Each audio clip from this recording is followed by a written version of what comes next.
A Fantastic Mental Breakdown, a book by George M. Knowles. Illustrated by Java Doodles and Emily Satterfield. Foreword. This book is the personal journal of a complete idiot in the face of the unknown. My near-death experience happened on January 9th, 2024, and it turned my life upside down. After learning what a near-death experience was, and briefly reading about a few very well-known cases, I decided to completely shut myself out from other near-death experience stories and all other related subject matter. I was afraid I would bias myself and subconsciously make my story match other stories' details and theories. I wanted this book to be my story and only my story. I released the book to a handful of readers for feedback on July 4th, 2024. Today is August 1st, 2024. The feedback has been incredible. I've had so much fun finally talking to other people who have had near-death experiences and opening my mind to other possibilities. I've learned a ton, and the readers have given me new ways of thinking about what I wrote and what happened to me. As you read, don't get hung up on anything I say that sounds too wrong or too dumb. That's part of the charm. I actually think I'm wrong about plenty of things from the very first page, but I won't change a word because the value of this book is following my train of thought through these experiences. I contradict myself in later chapters because as crazier and crazier things happen to me, my first assumptions no longer made sense. In the end, I've given up on solving all the mysteries of the universe. This is just my story and it's 100% honest. No one person can know everything. If we're going to find the answers, we'll find them together. Thank you for reading. George. The night it all changed. I was a lifelong atheist until I had a fairly cliché near-death experience on the worst night of my life. I met something which was definitely the character people have mistaken for God. It explained to me that humanity is a hive mind and gave me hints at a scientific explanation for what it is and how it works. Now, don't get me wrong, I'm very grateful to be alive, but I'm not the kind of guy that just accepts heaven and ghosts and all that nonsense, despite literally seeing heaven and ghosts and all that nonsense. With a second chance at life, I invite you to join me on a magical journey to explore evolution, the afterlife, ghosts, God, reincarnation, spiritual possession, psychic connections, aliens, and more. With your help, we can determine if there's any truth to the message I received, or if I just had a very productive mental breakdown. I'll be honest about my experience, and you'll be the judge. What is the hive mind? When I left my body, it explained to me that it's an organized manifestation of all of humanity. We humans are one organism disguised as many. There's no supernatural sky daddy sitting on a cloud smiting with lightning bolts, or getting angry when you touch yourself. What many believed was God as a separate entity is apparently just all of us subconsciously combined. But we don't participate in its thinking any more than any individual human body cell participates in the overall thinking of a human brain. Humans are essentially cells of humanity's hive mind. We do what we do to survive, just like our cells do what they do to survive, but we are blissfully unaware of the bigger picture. A white blood cell is only concerned with kicking the shit out of a virus, but it isn't aware of the complexities of our taxes. We are similarly as ignorant to the hive mind's thoughts and goals as our cells are to our goals. The hive mind loves us just like we love our own cells, but our physical bodies are most definitely disposable to it, just like our fat cells are disposable to us when we're starving. I gathered from speaking to the hive mind, and from the months afterward, that its main goals are the survival and growth of humanity as a whole and the survival of the planet. It's not supernatural. I'm not suggesting anything supernatural here. I'm suggesting we simply don't understand how it works yet. Similar principles to what I'm suggesting are established in other species. Scientists know certain insects function as if they have a single mind. This doesn't mean they're linked in a psychic way. They use pheromones, sound, and a handful of other forms of communication to behave as a single unit. Each individual insect can be thought of as a single cell, and the collection of them can be thought of as one organism with one mind. I believe we exist under a similar structure, we just don't know it. But how could we be connected? There are examples in modern technology that show brain energy can be read from outside the brain. You can already slap a helmet with sensors on someone's head, and they can control a computer. We know our brains emit magnetic and electrical energy that doesn't get stuck in our skulls and bounce around inward. These energies travel outward infinite distances, but of course they diminish significantly as they go. We also know animals can read forms of these signals. Magnetoreception, which is the ability for animals to navigate using Earth's magnetic fields, is common in many animals. Put the two together, and we can see that living things can both emit and read long-range energy signals. That's a very long way from proof of communication, but a step in the right direction. Now think about the cell phone in your hand. It uses 100 times less energy than a human brain during minute-to-minute operation, but a typical iPhone can send a signal to a satellite in space. What's even more interesting about cell phones is that there are billions and billions of devices using very similar or identical frequencies in overlapping proximity. But despite your phone being bombarded by signals from millions of other phones at any given time, it only receives the messages it needs to and safely ignores all the signals it shouldn't receive. My best guess is if it can be done with hunks of metal, it can be done with hunks of meat. That's not what we meant. We must also consider physics we barely understand and have yet to discover. There are tons of other fun proven scientific concepts like quantum entanglement, which demonstrates two particles can be connected instantaneously at unfathomable distances and through obstructions. Not saying this is happening in human brains, but I'm saying there must be millions of different phenomena that have escaped our primitive observation that could maybe explain how the hive mind operates. We've had electricity for less than 150 years. We haven't even scratched the surface of what there's left to discover. If we want to get away from theorizing how psychic connections could work, we could just skip to the government research where supposedly it's been used in practice. The US government has spent decades and millions of dollars paying scientists to research psychic connections. Look up Project Stargate or read any of the books about it. In these missions, supposedly government employees were able to meditate and see military installations on the other side of the world. In one mission, a man drew a Russian nuclear submarine from thousands of miles away. Many called him ridiculous, but when all was said and done, the drawings were said to be an accurate depiction confirmed by other sources. More of these cases were documented, and a handful of missions were considered to have been proven successful, with no other explanation than, yeah, I guess that guy is psychic. There's a CIA paper called Analysis and Assessment of Gateway Process. You can Google and read it right now. It attempts to give a scientific explanation to remote viewing and similar psychic activity. Here's a page I shamelessly stole from it. The highlight reads, in other words, the signal from the movement of our bodies will travel around the world in about 1/7 of a second through the electrostatic field in which we are embedded. It claims our bodies can send signals around the entire planet, similar to the cell phone analogy. I read the paper, but the physics and biology are too advanced for me, and I couldn't tell you if anything there was or wasn't true. After decades of research, I have concluded that we are all nuts. It doesn't matter so much. The part I want you to focus on is that there has been enough substance to psychic abilities in humans that real government scientists with doctorate degrees ran psychic missions for decades and even have a theory on a scientific explanation behind it. If I'm a little crazy for merely suggesting humans connect subconsciously, they're all very crazy for spending decades researching and weaponizing it. It's hidden in plain sight. Maybe you're familiar with the concept of distributed computing. When a problem is too large for one computer to solve, we use hundreds or thousands.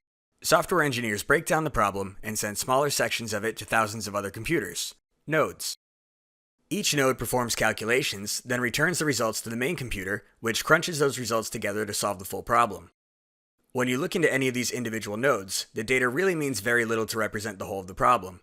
Software engineers can be extra clever for security purposes, and for lack of a better word, they can scramble the data in such a way that if a hacker got their hands on one of these nodes, the data would look like nonsense. But all of the calculations per node are totally valid. When they're returned to the main computer, they can be unscrambled and put into context with the other node's data, and everything will make perfect sense. Now I'm asking you to consider humanity as a whole as the main computer. Consider each brain as a node. Day to day, when is your brain processing pure scrambled nonsense information? Every single night when you dream. How is a dream equivalent to distributed scrambled processing data? In our dreams, we are presented with scrambled situations. The dreams never make sense. Whatever greater problem the hive mind is solving, it's not for us to know. The hive mind is sending very scrambled data to be calculated that can't be tied back to the real world. For example, you may dream you're getting chased by a tiger through an office building. In the dream, you genuinely do your best to survive. Do you hide under a desk? Do you run for the stairwell? Do you fight it with a stapler? You don't know why you're dreaming about a pissed off tiger in an office building, but make no mistake, you are solving problems that require the highest level of unconscious intelligent thinking. In your dreams, you are responding emotionally and showing reason. It's the full force of human problem solving applied to a silly hypothetical scrambled situation. Well, why do I mostly dream about things I know? If I'm a firefighter, then why do I mostly have dreams about fighting fires? Doesn't that prove I'm just dreaming about things I already know from my own experience? I mean, yeah, sure. But if I was a hive mind, do you think I'd send firefighting problems to a ballerina? No. I'd send my problems to the person best equipped to solve them in a context they understand. When you dream, you're acting as a node in distributed processing, and your solutions to these problems are the hive mind thinking. Also, keep in mind, evolution is well known for killing two birds with one stone. Psychologists have suggested that dreams are a way for us to process things in our own lives, and if my theory is true, that wouldn't make their theory untrue. Your cell phone can run 100 different apps. Our brains can run too. One part of the analogy we didn't address is that if humanity is a hive mind, it only consists of nodes, individual human brains, but there's no central computer to be found anywhere. There's such a concept as decentralized processing in real-world computers that could explain this. There are plenty of examples where there's no main computer, but all the nodes are on an even hierarchy.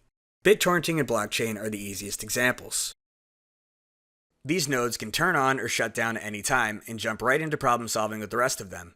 As nodes, we turn on and off by being born and dying, and maybe getting whacked in the head pauses us for a moment.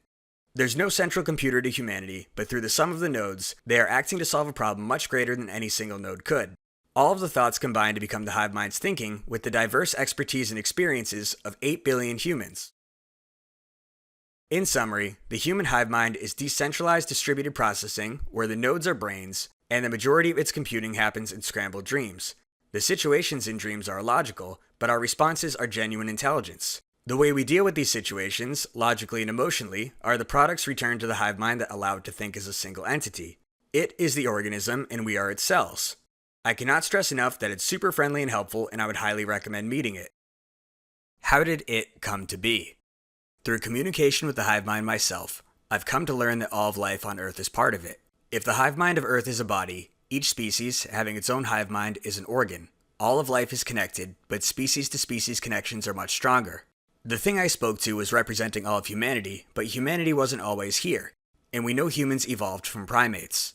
If we accept evolution, which we should, how did any hive mind come to be long before we existed? And if we're all one big happy family of connected life across the Earth, why do creatures fight and eat each other constantly and not just get along? Let's go back to the beginning, to the first single-celled organism.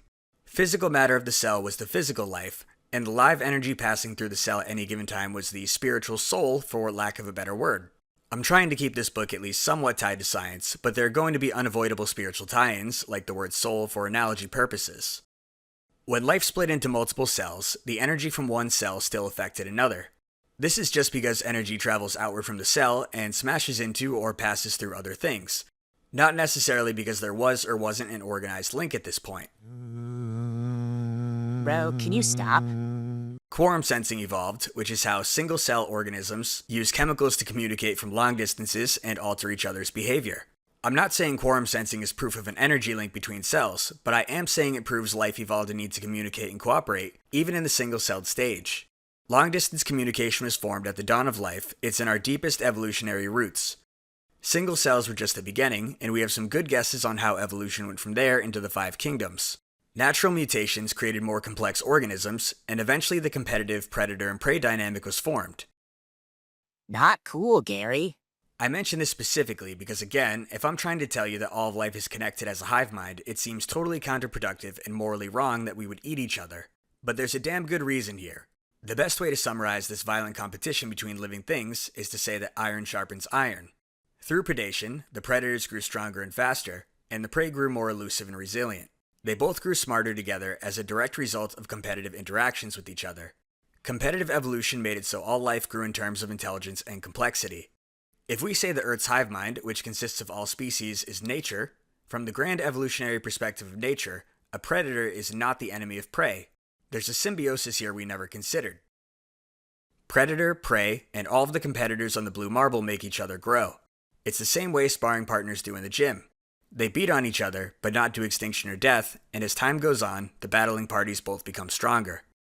A predator eating one instance of prey, or prey escaping one predator so it starves to death, is like constant competitive sparring.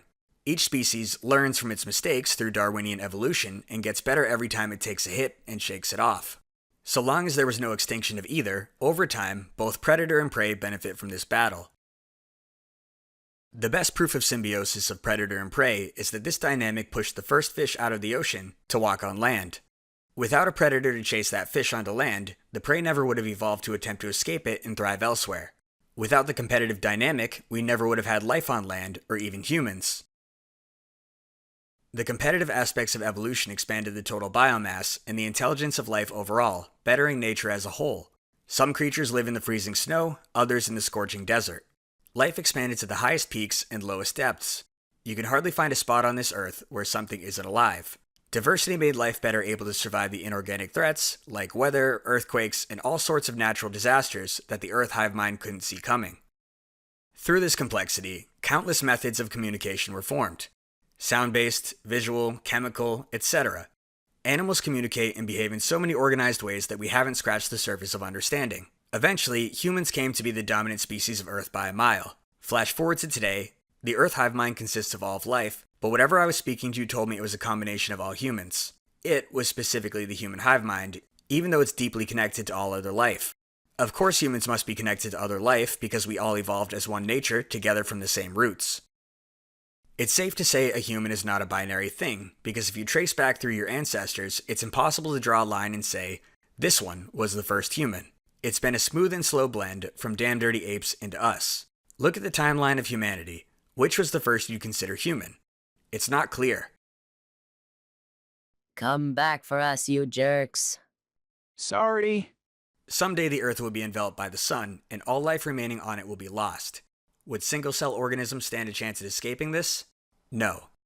The goal of life is to survive indefinitely. Evolution and predation are savage, but necessary to achieve this goal, because like it or not, predators are always the smartest creatures. If no living thing ever harmed another, I'd imagine you'd see an Earth full of plants and bacteria, all incapable of developing technology. Life would meet its inevitable doom. Before going further on evolution, I'm sure you're wondering where the hell I got this idea in the first place. A sharp turn in conversation.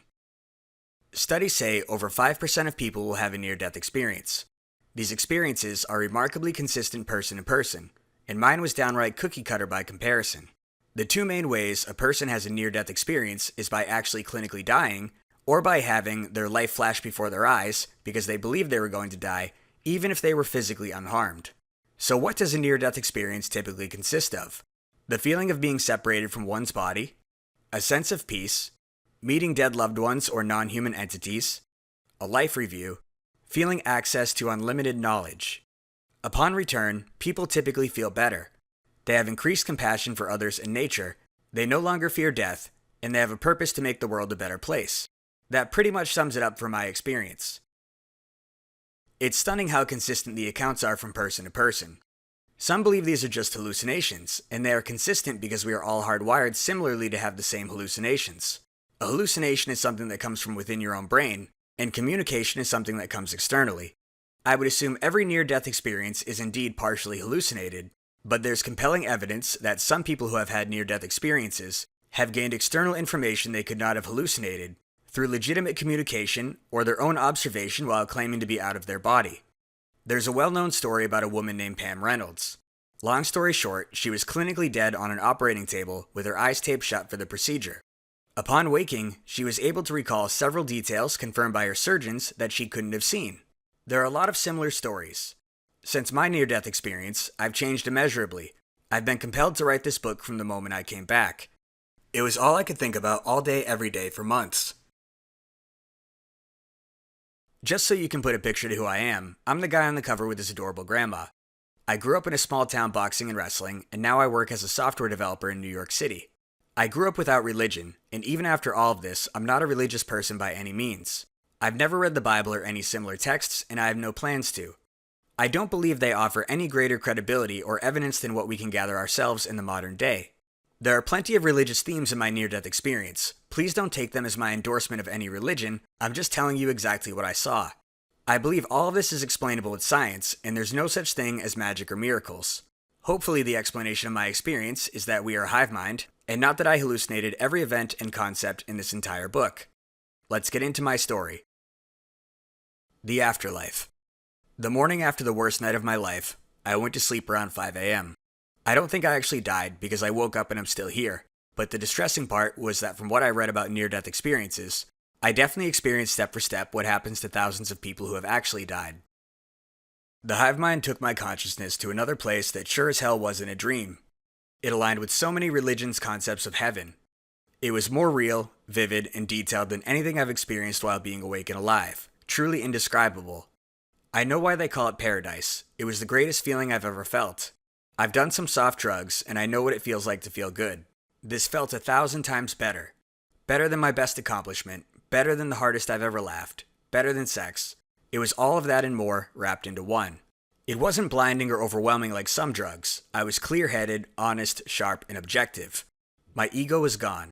I had no guilt or shame about what I had done to get to this point, even though everything I had done to get to this place was clearly my fault. It was a state that could only be described as perfection. I went through this heavenly experience in conversation with it and my dead grandfather, and it was just amazing the whole time. I looked at everything I had done wrong in my life and saw it clearly. It patched up my mind, I committed to being better, and forgave myself. I came back ready to make up for lost time. Let's get into what I learned and what it told me. What happens after you die? On the other side, I saw my grandfather. He had apparently been following me after his death years ago, so he's my best measurement of what happens after you die. When you die, I guess you just kind of float around and guide the people you choose to, giving them subconscious wisdom, knowledge, and advice. You're not a tangible ghost, by the way. It's not like you can be photographed or throw shit around poltergeist style. You're just energy echoing through the hive mind. I'm not so proud of everything my grandpa saw for the months leading up to this. But obviously the concept of a ghost makes no sense in the first place. How can it possibly make sense that when a body dies, the knowledge, thoughts, whatever don't just immediately terminate and cease to be? Wouldn't it make way more sense that the hive mind only consisted of the living, then when you die you're just gone? My best guess is that a form of long-term memory evolved for hive minds billions of years ago. Imagine a crapload of single-cell organisms in communication with each other. Humans live around 80 years, but single cells live and die anywhere between minutes and days. There would hardly be a point in forming a hive mind if your memories never accumulated beyond a day. That's not even long enough to remember and adapt to Earth's seasons. I don't know, I'm working backwards from seeing the answer. All I know is I met a dead person and he was very unalive and well, so I know you don't just disappear when you die. I could also be crazy and have imagined all of this, hence the title of the book, but assuming this was all real, I can't tell you how that came to be. My best guess is that if humanity is a hive mind, when we die, the memory of any one of us is more valuable to keep than discard, so the hive mind evolved a long-term memory, somehow distributing each of us throughout every other human brain. Each memory of us would be neatly stored as a summary of a human life, or in simpler terms, a ghost. Ahem. Boo. In this heaven experience, it, the hive mind, loosely explained our relationship to each other as truly being one, not many. I'm far too stupid to understand exactly what it told me, but the summary is that individuality is an illusion. I am you are me, we are both it. It is all of us. It's just one energy that makes up every person reading this. The sum of all the energy we have in all the human brains, and presumably all life on Earth, makes up it. Science has told us that all fields, electric, magnetic, gravitational, extend infinitely, depreciating with distance. So if the soul, or whatever we are, is made of energy, it would make no sense to have a discrete distinction between your soul and mine, because everyone's soul is under constant energy influence of everyone else's, through that perpetual infinite distance influence. Individual consciousness of self is a complete illusion. I don't know how to break this to you, but put in very simple terms, you are literally God. Your consciousness belongs to the hive mind only. What you are experiencing as your entire life is actually from its perspective, looking through your body like a brain looks through an eyeball. The individual body's experience is just an illusion. When it is peering through your body, it experiences life from your body's perspective, and that experience is your soul. As it looks through you, it forgets that it is it. But you are just it, not the independent you you've come to assume you have been your whole life. So when your body dies, it still remembers everything it experienced in your body right up until your body died. The abstracted experience of your life is your soul. But again, you are it, not you. There is no you. So when your body dies, that soul or ghost remains as part of it, containing all of your experiences. It's like if it is a security system recording video from thousands of cameras. If someone smashes one of the cameras, you are the camera being smashed in this analogy, it still has all the video recorded. It doesn't matter if that camera was smashed, the video is safe. This is an unfathomably complex concept for humans to understand, but your body's death is just hardware breaking, but you are not actually the hardware. You are the software, and the software and data are safe. So you can look at it one of two ways. 1. The hive mind separates its consciousness into many humans and continuously collects those records of lives lived right up until the bodies die. You are a fraction of the hive mind in this process. And your individuality, as anything other than a fraction of the hive mind, is just an incredibly convincing illusion that allows you to live your life in a physical body efficiently. It wants you to feel good because your pain is its pain. It strives for a world where all humans are happy and healthy in the same way we strive for a body where all of our cells are happy and healthy. There's an easier and more practical way to think about it, though, that is exactly the same. You can think about it from the perspective of a human that has yet to realize it's actually just a fraction of God. You live your life as a human, and you have a soul. When you die, you float around like a damn ghost influencing the living. You also spend some time in heaven, which is great. Let's continue to talk about the afterlife from perspective 2, because it's the perspective you've known for your entire life, even if perspective 1 is technically more correct. The meaning of life. During the near-death experience meeting it gave me an understanding of the meaning of life as a member of humanity. 4 points. 1. Be good to yourself, love yourself. 2. Be good to others, love others. 3. Contribute to the growth and survival of humanity and the earth. 4. Loose point, be honest. We'll swing back to this later. I was given a strong feeling of autonomy on the other side. If you want to be included as a member of humanity, you have your points above. But the meaning of life is ultimately whatever you want it to be for yourself. You can go your own way, and it won't stop you. What did it look like? The parody character of God says, "Hey everyone, God here. I'm an old bearded guy in white because that's what traditional religious views have always painted me as." The author drew the real God below. Pardon me if I act a little silly. I'm supposed to be a parody of your religious expectations. The real deal is much more loving and reasonable. I only saw it once in the afterlife version of my grandfather's office. This was where he spent most of his time at home. It was floating next to my grandfather down to his left. It was a circle, maybe the size and shape of a volleyball. It had a much smaller circle inside of it. It wasn't visible with visible light. It almost felt like a distortion, but with a pinch of darkness and black in the distortion, like a diamond. It reminds me of how you see something on hallucinogens, which I had only done a few times 8 years prior to this, then never again. For most of the time I saw it, it was just the circle figure. But there was a brief flicker of humanoid shape. I saw the circle for maybe 10 seconds, the humanoid for maybe not even a half second. The human form was about 4 feet tall, with no distinctions, but it had 4 limbs and a head, forming an outline around the circle, which was centered in the chest. I know this drawing is hard to see, but to be accurate to what I saw, it's supposed to be hard to see. In an environment where everything was exceptionally clear and vivid, this came across like a desert mirage. My drawing isn't great, the proportions aren't right, and the feel isn't right.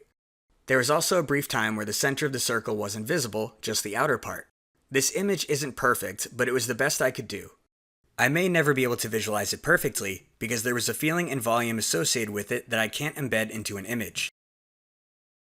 Judgment. On the other side, after it got done explaining the hive mind to me, my grandfather spoke the words, "Judgment is coming." The way he said it, I felt the meaning beyond just the words spoken. On the other side, words are very rare, feelings do most of the heavy lifting. In life, I mostly hated my grandfather the final years before his death. He was an alcoholic, and it overtook him at the end. He was capable of saying terrible things to his wife and kids, and he could be very selfish and unhappy. For most of his life, he was a good guy.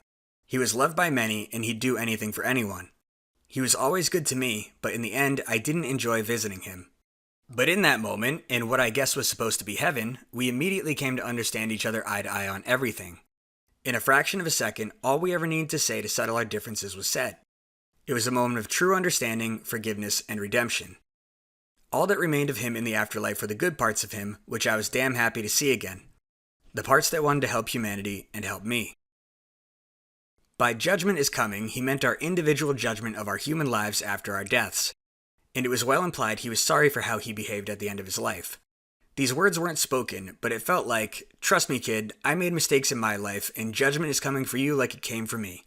Don't make the mistakes I did." It spoke next. It said to me, referring to my judgment, it all comes down to 2 words, and it let me fill in the blank. Somehow I just knew what to say. The words were, "I helped." And I spoke them. That moment had such unforgettable impact, like time stopped. That moment was one of the greatest moments of my entire life.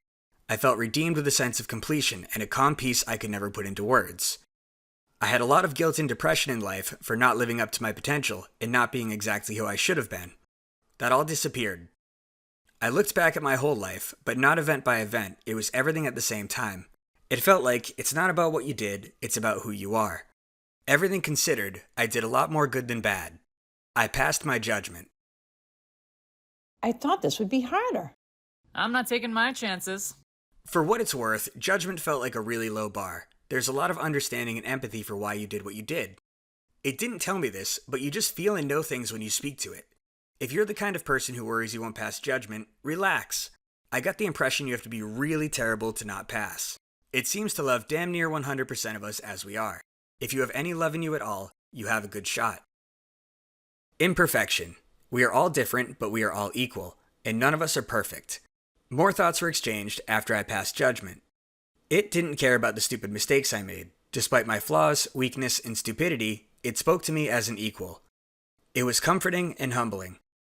If it can speak to me with that level of modesty and kindness, I have no excuse to not take that same modesty and kindness to every other living soul on this planet. In the context of our roles in humanity, we are all equal. If we go back towards evolution, accepting imperfection makes sense. Perfect isn't part of evolution. With each birth in evolution, the only guarantee is a child will be different but not better. Mutations in our DNA create diversity. Some of us get good mutations, like immunity to malaria and great eyesight. Some of us get bad mutations, like flat feet and Huntington's disease. If evolution is part of life, then life is inherently unfair. Diversity as a whole is why the human race achieves so much. We have introverts, extroverts, warriors, nerds, teachers, artists, athletes, musicians, whatever. We are also physically different. Some of us are born to play in the NFL, some of us are born to wheelchairs. Some of us are straight, some of us are gay, with everything else in between. We are not all the same, and our imperfections force us to take different paths in life, which all bring different experiences, ideas, and knowledge to the hive mind. As an individual, imperfections can be a problem. As a species, 1 billion imperfections adds up to evolutionary perfection. A mix of conflict and cooperation that creates a steady growth as a whole. It doesn't pick favorites of any of us, it loves us all the same for playing our part the best we can. And because life is unfair, it's unavoidable that some of us get fucked. Because of our diverse life circumstances and the bodies we're born to, it's impossible to create a standard by which we could be measured fairly against each other. We have much different potentials being born in America as an able-bodied man versus a blind woman in North Korea. So to be fair at judgment, it doesn't judge us directly. The best way is for it to give us honesty and have us judge ourselves. It makes you look back on your own life and see if you can honestly say, I helped. I believe its strategy is to hold on to the souls that believe they made a positive difference towards helping humanity, regardless of their imperfections. If we pass judgment, we are all equal at that point. I'd like to emphasize that it was made very clear to me personally that I am not special. I got lucky, it saved my sorry ass. But it doesn't love me any more or any less than a person who didn't get saved. Don't ask me why I got lucky, I don't know.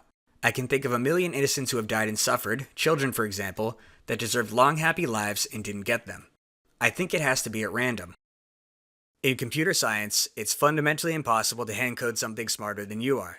But there's an answer for that. There's a process called genetic programming, which exactly mirrors the process of evolution. You set up the program to try millions of different random things. You throw out the bad results that are farther from your goal, and keep the better results that are closer to your goal. Then you make more random code mutations based on the better results, leading to even better results. In the end, you can get software that performs far better than anyone could ever write by hand. The downside? A lot of code gets created and processed just to get thrown out. Evolution is fundamentally the same. It's not a plan, it's a procedure. For all the successes as lives well lived, there are failures as untimely and unjust deaths. There's an element of randomness to evolution, and we are subject to evolution. Just because we think we're different than animals because we have cars and satellites and taco restaurants doesn't mean we've grown beyond these failures yet. Good people can still die having done nothing wrong and everything right. Even if they were lucky in regards to the circumstances they were born to, they can still just be in the wrong place at the wrong time. No one in their right mind would say life is fair. Unfortunately, these tragic failures are an unavoidable part of evolving towards perfection. I like to hope our souls take turns suffering on this earth, and if you had a rough life, you get a better one the next time around. Reincarnation. After you die, I believe there are 3 parts. One is that you do get to experience paradise. I've experienced that myself, and it's a much needed relief after what this planet can do to you. But shortly after that, I'd imagine most of us would find a heavenly self-indulgent paradise to be meaningless. Even before this experience, I always thought the concept of heaven sounded empty if you went alone. If I actually loved my family, and I died, how could I relax in paradise knowing they're still struggling and suffering alive on Earth? Paradise is the abandonment of responsibility for self-indulgence? Where's the love for humanity there? There is none. At least from the perspective of someone with unfinished business, the traditional religious ideas of heaven sounded more like hell to me. The way I've seen how it works, you get your taste of paradise and it heals you like it healed me. Then you shake it off and get your ass back to work. You don't abandon the ones you love, you don't abandon the ones that need help. For example, my grandfather got himself together and has been the grandfather in death that he should have been in life. You do everything you still can to make the world a better place, one whisper at a time. I guess my grandfather can finally rest when I'm dead? In part 3, just when you thought this couldn't get any crazier, is reincarnation. Evolution has established that billions of years ago, we were fish. Let's say you and I are fish buddies. I get too close to an electric eel and die. Now I'm a ghost, and you are my friend or close family, so I'm going to follow you around and whisper in your ear. I might say things like, eat the green coral, it's good for you. Or, go dance with that fish lady. Fish ladies love it when you shake your fins. Or, watch out for sharks behind those rocks. So I do my best to guide you through your fishy life, but eventually you die too. Then, I help and guide our descendants as they evolve into landfish. But over the eons, suddenly I've lost my purpose. Now my great-great-great-great-great-great-great-great-grandchildren aren't fish anymore. They're monkeys. The way I shake my fins just doesn't charm the ladies anymore. Sharks aren't a problem up in the trees. And all the kids want to eat are bananas. What's my purpose in a world that has evolved millions of years beyond my former life's experience and intelligence?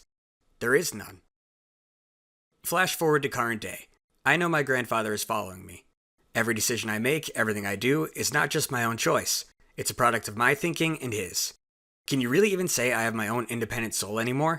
If our energy is being combined for each decision I make, it seems like maybe my personality is 99% mine, but 1% his. I think this is how the afterlife concept of heaven and reincarnation reconcile. When you die, you follow those you want to help, but you essentially blend and absorb into them until your ghost is nothing and you are them again. Like the example with the fish, a ghost that existed forever would be useless, because life would eventually evolve beyond it. I think the ghosts must reincarnate, either gradually the way my grandfather might be with me, or perhaps they just 100% jump into another body and start from scratch. There's also no reason to think one body can't contain multiple souls, and I can sure think of a few that contain none. But this is all purely conjecture. It's all far above my pay grade. Again, one would hope if you suffered the last time around, you get a better life the next time. Or maybe it always just sticks you where you can learn the most and do the most good. Who knows? Many religions say that when you are bad, you are reincarnated into lesser animals to go through life and relearn lessons that failed to stick. You serve little purpose to the growth of an intelligent social species, so you drop down to exist in a less intelligent form of life and evolve forward from there until you do. I don't see why this couldn't be the case when all of life is connected and there's no binary distinction between any species. Redacted.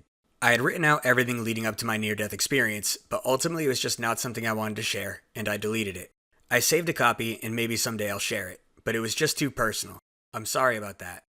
The short summary is that I came to a point where I had turned my back on humanity. I didn't want what was best for the world or myself anymore. At worst, I wanted it to all burn down, and at best, I didn't care if it did. From all the horror and death I had seen in my life, I had gone entirely cold and numb to the point where I loved no one and nothing. My soul, if you will, was empty and of no use to the hive mind. If my body was alive, my soul was dead. 2 paths. On the other side, it showed me 2 versions of myself. The first was the happy teenager I was before all the death and damage in my life. The second was the empty void of a person I had become. It let me choose how I wanted to be between the two. I obviously chose my younger self, and it rolled me back, and I felt amazing ever since. It showed me my younger self in a mirror, and it felt like Christmas morning. I knew I should have been confused or scared, but I just truly didn't care about the logic. This was what I wanted and who I wanted to be. I had questions, but no concerns. That moment where I stared into my own eyes as a young kid, I still tear up every time I think about it. It's a permanent mark. It was as if all the bad in my life had never happened. I can't really describe it. For that moment, it was like everything I had ever worried about was suddenly gone. Every loose end was tied up, and every story that ever mattered to me or anyone had a happy ending. It was the only moment of true rest and relief I've ever experienced. This was the only time in my entire life I've been truly able to let my guard down and be completely at peace. The dead version of me wasn't evil, but it was empty. It could serve no purpose to humanity. It didn't love itself, it didn't love others, and it didn't care about making the world better. This was pretty much the person I became on my worst day. It explained to me what would happen if I chose to continue as the dead version. I would still be allowed to exist, I wouldn't be punished or smited, but I wouldn't be able to participate in the whole heavenly experience and stay connected to humanity. I would just exist off to the side, more or less frozen. I assume I'd be welcome back anytime, but that version of me would be incapable of making the decision to rejoin. This version of me would also be incapable of following around living humans and helping them. It couldn't relate to their problems, and it wouldn't care. This soul surely would not pass judgment, so what would happen to it? I figured that maybe it would be capable of understanding simpler goals. It was mostly zombified, but I still saw the absolute smallest, barely visible spark of want and curiosity in it. It was 99.9% gone, but not 100. Maybe it could make a simpler connection to another living thing. Maybe it could help a beetle find food. Perhaps these lost souls could reconnect to nature on a simpler level, away from the pain it suffered as a human, and could reincarnate back into simpler creatures with goals it could understand that don't intimidate it. The lost soul wants nothing to do with humanity, and humanity wants nothing to do with it. But maybe helping a little beetle navigate a busy street corner, or hide from the rain, could captivate a curious lost soul, and could help the beetle too. Having seen that version of myself, I couldn't even give it the dignity of calling it an animal, because that's disrespectful to animals. I'd say it was more like a creature. It's hard to describe looking at a photorealistic humanoid form, but it not even slightly resembling a human. I don't know what happens if you fail your judgment, but I know it's not good. My best advice is to never find out. Return from the afterlife. When I came to consciousness, I had never felt better. Before that experience, I had severe depression, rage, and a whole list of other problems. I was never diagnosed, but it's clear in hindsight I was deeply mentally ill. I will admit that I watched a kid die a few months before my whole afterlife experience. Someone shot him for no reason. I called an ambulance, but he bled out. This wasn't the first death I've seen. I thought I was fine. I walked home in silence thinking, this is the world, this is how little our lives mean to each other. It wasn't just about what I saw. It was about knowing something this horrific happens every day and we do nothing to stop it. This is America, where kids get shot and die like that every day. I was fine in that I could easily continue to function, but I wasn't fine in that each shooting I saw made me hate humanity with a burning passion. I saw that kid in my head and every shooting to follow, and in America, they just keep happening and happening and happening. Each shooting made me angrier and angrier. Maybe I had PTSD. I don't know. I never saw anyone about it. But I was plagued by constant intrusive violent thoughts. I wasn't in control of my own head anymore. I wanted vengeance on all the cowards killing children. Anytime I saw anyone being cruel for no reason, it took all my strength to not rip their head off. I was always one small push away from snapping. I didn't even know it was a problem for months until I woke up from the near-death experience and the violent flashes were gone. When I woke up, I was totally good, as if all the bad in my life never happened. I still remember everything I saw and experienced in my life, but it doesn't hurt anymore to think about it. I haven't been depressed since. I'm not bloodthirsty, I've been happy. I was permanently changed from this experience, and it was instantaneous. It wasn't in the way that when something big happens in your life, you process it over days or weeks or months. It changed my brain chemistry. For example, I used to get headaches when I was tired. That doesn't happen anymore. There's something called spontaneous remission, which can happen to people who have near-death experiences. There are stories of addicts who return to life and are simply no longer addicted to substances and don't have withdrawal symptoms. My change felt no less extreme than that.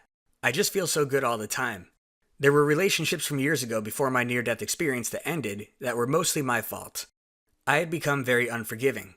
Someone who crossed me once, and I just never speak to them again like they never existed. It wasn't out of spite, it was just that I immediately lost interest in anyone that could cause me pain. They were just another person making day-to-day life harder. They weren't worth my time or energy. I lost the ability to see the good in anyone that hurt me. During this time, I did manage to find the most loyal friends imaginable that never caused me pain or problems, but that level of unforgiving is still not normal. Hey, I know it's been a long time. I just wanted to tell you I'm an idiot. Shortly after waking, I swallowed my pride, and that day I sent out some texts and emails and made some calls. I apologized. That's not something I do. For the ones that mattered to me, I have those friends and family back now. My dead grandfather also made it pretty clear which family members I was supposed to talk to and about what. On the other side, things only felt good and magical with one exception. In regards to one family member, I had an intense feeling of concern when I was shown they were in trouble, which I didn't know about before this experience. I couldn't ignore that and got to work. I can't go into detail about that in this book though. Overall, upon waking, everything was night and day better after than it had been before. Things were definitely a little weird though. After you die, you realize this life is all an illusion. I had seen infinity, seen the timelessness of life, billions of years into the past and potential future. For a good 3 days after I woke up, I just felt so amazing. All I could do was laugh and smile. I'd meet friends, and I'd struggle to carry on a conversation because I'd have to suppress my laughter when I saw their faces. I had to calm myself so I could pay attention to the words they were saying and try not to show that hanging out with them simply made for the best day ever. I didn't let myself get caught acting irrationally though. It was the coolest and most charismatic I've ever been. They all just thought I was in a good mood, and we had some amazing times. Each step on the pavement literally felt like a warm, happy bounce under my feet, reverbing through my whole body. It was all sunshine and rainbows, and I squeezed as much out of it as I could, but there's no denying that level of constant euphoria was problematic. The thought of death didn't matter to me. If I died that day, if my friends died, my family, just about anyone, I truly wouldn't care. I knew there was no such thing as end of your existence death anymore. It was a much smaller and more acceptable death. The weight of the world was gone. And while it was great to live that way for a few days, long term, that would be a serious problem. It couldn't let me stay like this forever. As much as I tried to hold on, I started to forget and started to feel like a normal human being again. The story I was so confident in faded in my mind, and I started to question if it really happened. Luckily, I wrote it all down immediately and recorded a video. While most of the memories and feelings have long gone and passed, I have to trust that the earlier version of myself that wrote it down and spoke on video knew what he was talking about. Why it hides. The knowledge of the afterlife would completely undermine evolution. An individual does all it can to cling to life, and to achieve as much as they can with the little time they have on this earth. We need to know that we have just one life, and we need to make the most of it because we don't know if there's anything after you die. I guess I do know now, but ignore that. Imagine your own cells. Imagine if when things got hard, they decided they'd rather die than suffer the pain because there's no big consequence to death and they can just reincarnate into other cells. You'd sprain an ankle, then your whole foot might prefer to just die and fall off rather than be in pain. What position does this leave the body in? It's a body without a foot. I'd prefer if my cells fought through the pain to survive and heal versus giving up. That's a crude analogy, but if I ever find myself in intense painful hardship, it would be pretty tempting to kill myself and go back around again, because death to me is about as much of a consequence as a respawn is in Call of Duty. We can't be allowed to know. If we all knew we could respawn, it could create a ripple effect where each person calls it quits, and that makes it harder for the remaining survivors until there's no one left. We undoubtedly strive harder to survive because we fear death. Even people who have faith aren't truly sure what comes after death. I think the faithful are disappointed in themselves when their faith is shaken, but they shouldn't be. We evolve to have these doubts because they're actually good for us and everyone around us and how they affect our actions. With that little doubt, even the most faithful live life for all it's worth, protecting their lives and others, and fear the Reaper. Beyond affecting our grit, we can't know it exists because it would impact our actions. Most of our day, we are not thinking about God. We're keeping busy. We are not thinking about all of our dead relatives watching over us in a literal sense. Those thoughts tend to creep in during periods of rest and meditation, but it's healthy to forget a potential existential crisis when you're out in the world. I have a pretty good relationship with honesty and shame, but most of us will be paralyzed from being watched 24/7. I don't believe you can truly be intelligent and act independently when you know someone is watching. Think of the relief you get when you're alone. Imagine if there is a public web camera in every room of your house at all times. Think of all the things you wouldn't do or would do differently if you lived in a glass house in the middle of Times Square. Imagine something all-powerful watching your every move and even reading your every thought. Knowing that Sky Daddy could get angry over everything you do or don't do is a maddening concept. Again, it turns out Sky Daddy is exceptionally chill, but you can't expect people to fully grasp that. There are some people in this world who are so afraid of God that they literally won't masturbate because that means they'll go to hell. Luckily, only a very small percentage of the population believes that. But what if we all knew we were being watched at all times? Well, I had to come to terms with it. Knowing an omniscient, powerful being consisting of all your dead relatives is watching your every move can be paralyzing. The first time I turned on porn after coming back from heaven and knowing my grandfather was watching was not a comfortable experience. I looked at my browser history with a very different perspective. Yikes. After a while, I figured, fuck it. The hive mind is us, so it's probably just as depraved as I am. Some of the hive mind's members are literally starring in these videos, and they look like they're having a great time. So my browser has again become tainted. Sorry, Grandpa. But I'd bet billions of people with traditional religious expectations would never be able to get over having this knowledge. For a brief while, I questioned everything I did. Should I be playing violent video games and watching violent TV? Should I really be buying this expensive toy for myself that I don't need when I could be helping starving children? Should I eat meat? Am I being too lazy? Should I care more about politics? Am I letting the hive mind down?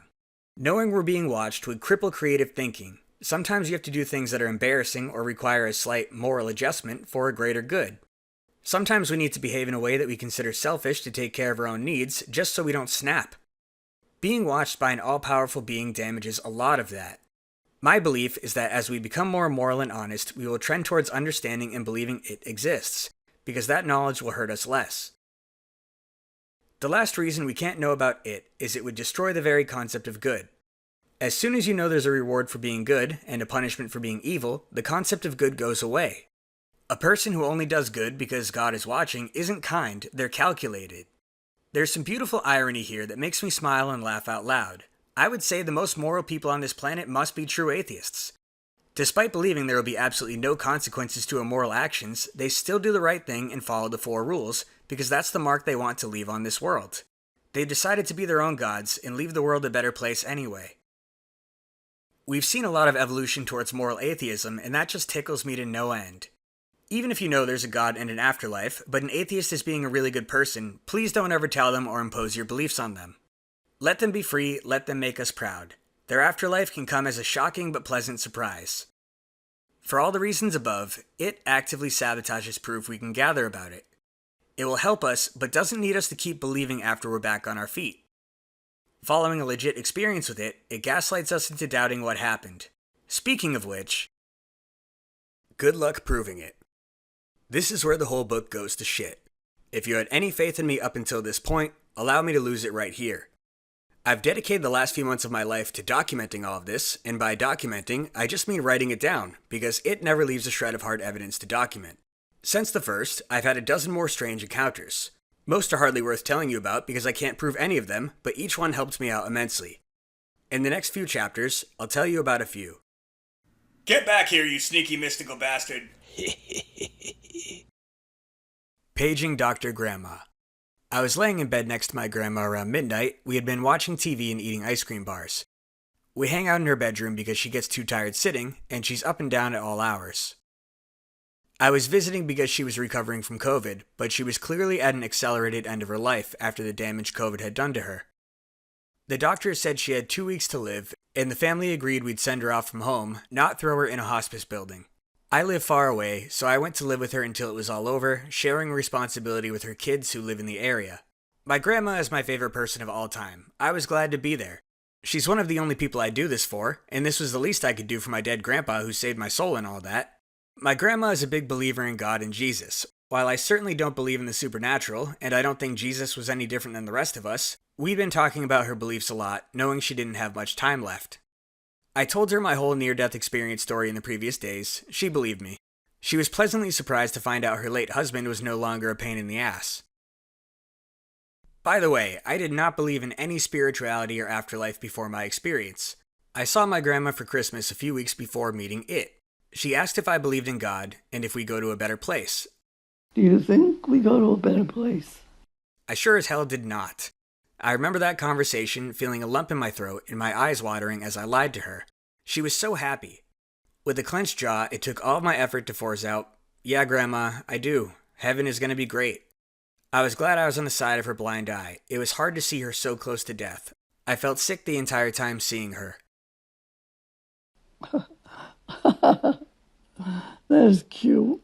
But this particular conversation happened a few weeks after I hung out with her dead husband, so our conversation was much more lively and a lot of fun.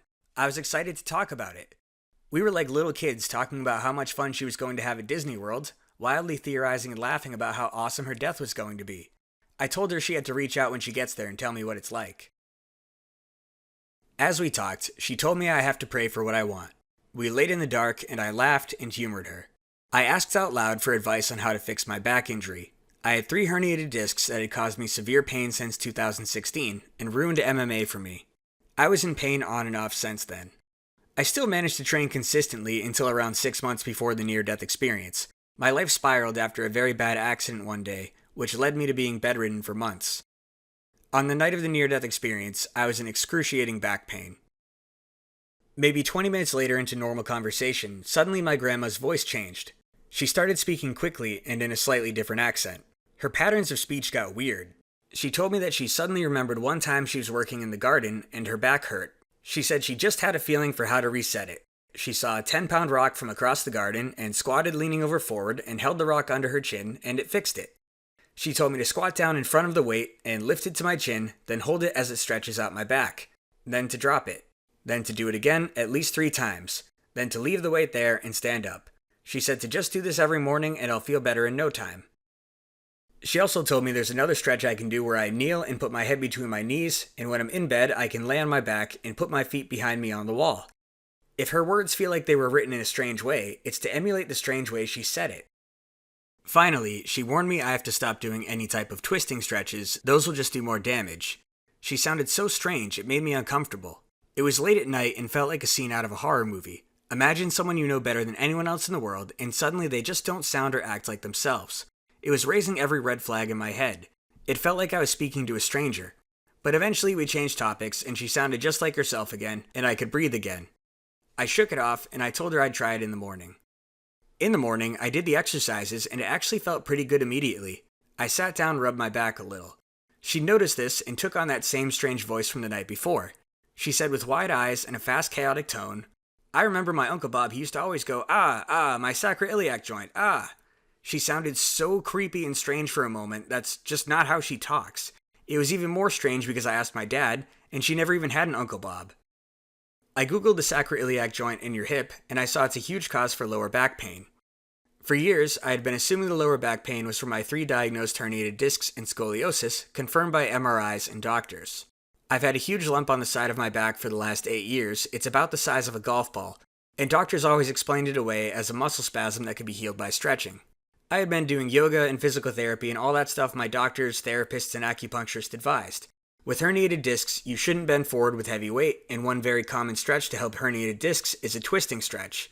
The article I read on the sacroiliac injury advised the opposite. It said that twisting motions can shear the connective tissue to the sacroiliac, and it's a very common aggravator to that injury. The pain was mostly in my lower back on the lump directly above the hip, but come to think of it, I had quite a bit of pain in my hip for years.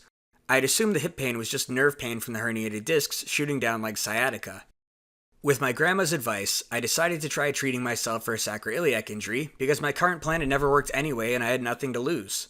Listening to a lifelong unemployed grandma with dementia totally makes more sense than listening to a half a dozen licensed medical professionals. Well, I don't know what to tell you, it worked like a charm. Within a month, I have almost no back pain while resting, and I'm doing very conservative squats again. I sparred Muay Thai lightly, and got my ass kicked lightly, but the severe pain didn't return.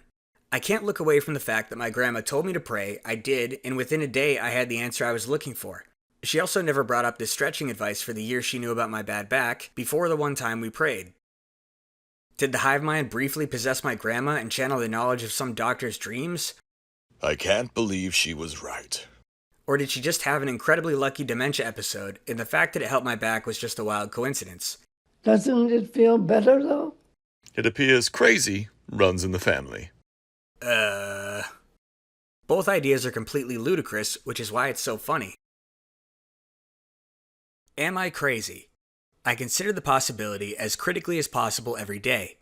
There's no doubt in my mind there have been things I've suspected to be signs that were just mere coincidence or wishful thinking, but I can't tell you which was which. Let me tell you about another time that had me 50-50. A few nights ago, I was falling asleep around 3 a.m. I started to drift off into a dream with my eyes closed and started seeing a scrolling pattern.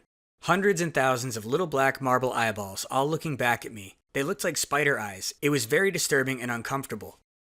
Visually, it was just a little too real.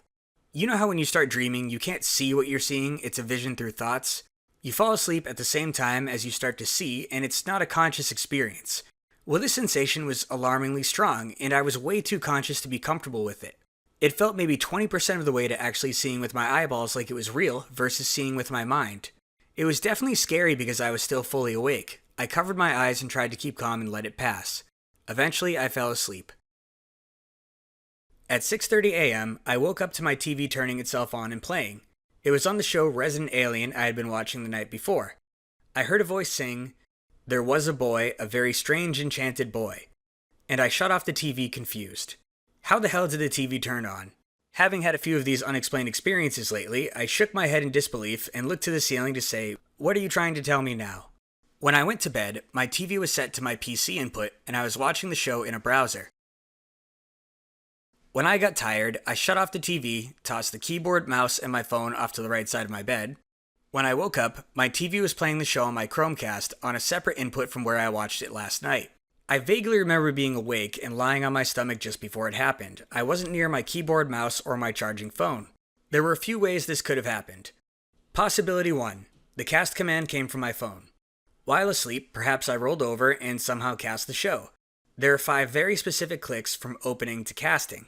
And Netflix wasn't even open on my phone when I woke up, so a 6th swipe action to close it. That whole situation seems extremely unlikely. Possibility 2. The Chromecast command came from my PC. So I would have bumped the mouse over to a very small button on the browser screen in Netflix, clicked it, then bumped it again over to click Bedroom TV Chromecast. It's more possible than the phone, but still extremely unlikely. I switched over to my PC input to try to find out what the hell happened. My browser tab with Netflix from last night was still open. The show was still paused where I left it, and the URL bar was all percentage signs for miles, instead of netflix.com/whatever. Aside from that, nothing unusual. If I slept on my keyboard, or bumped it with a blanket or something, there's no percentage key on the keyboard. I'd have had to have slept on Shift F5 without pressing any other keys. The percentage marks are just nonsense and not a command.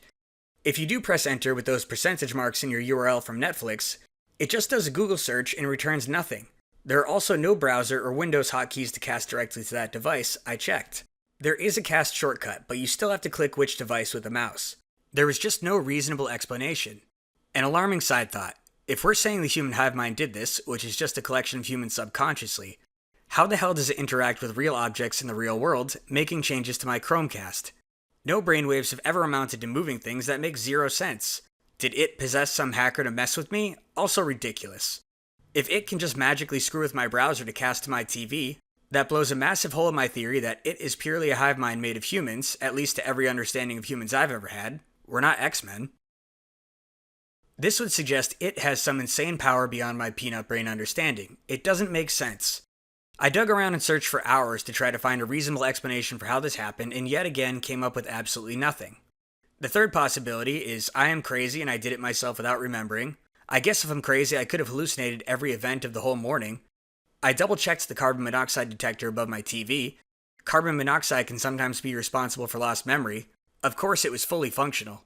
The fourth possibility from your perspective is that this whole book is a lie. What do I even say to that? I'm left standing here speechless like an idiot. If I were you reading this book, I'd have to assume it's all a lie. It's just too stupid.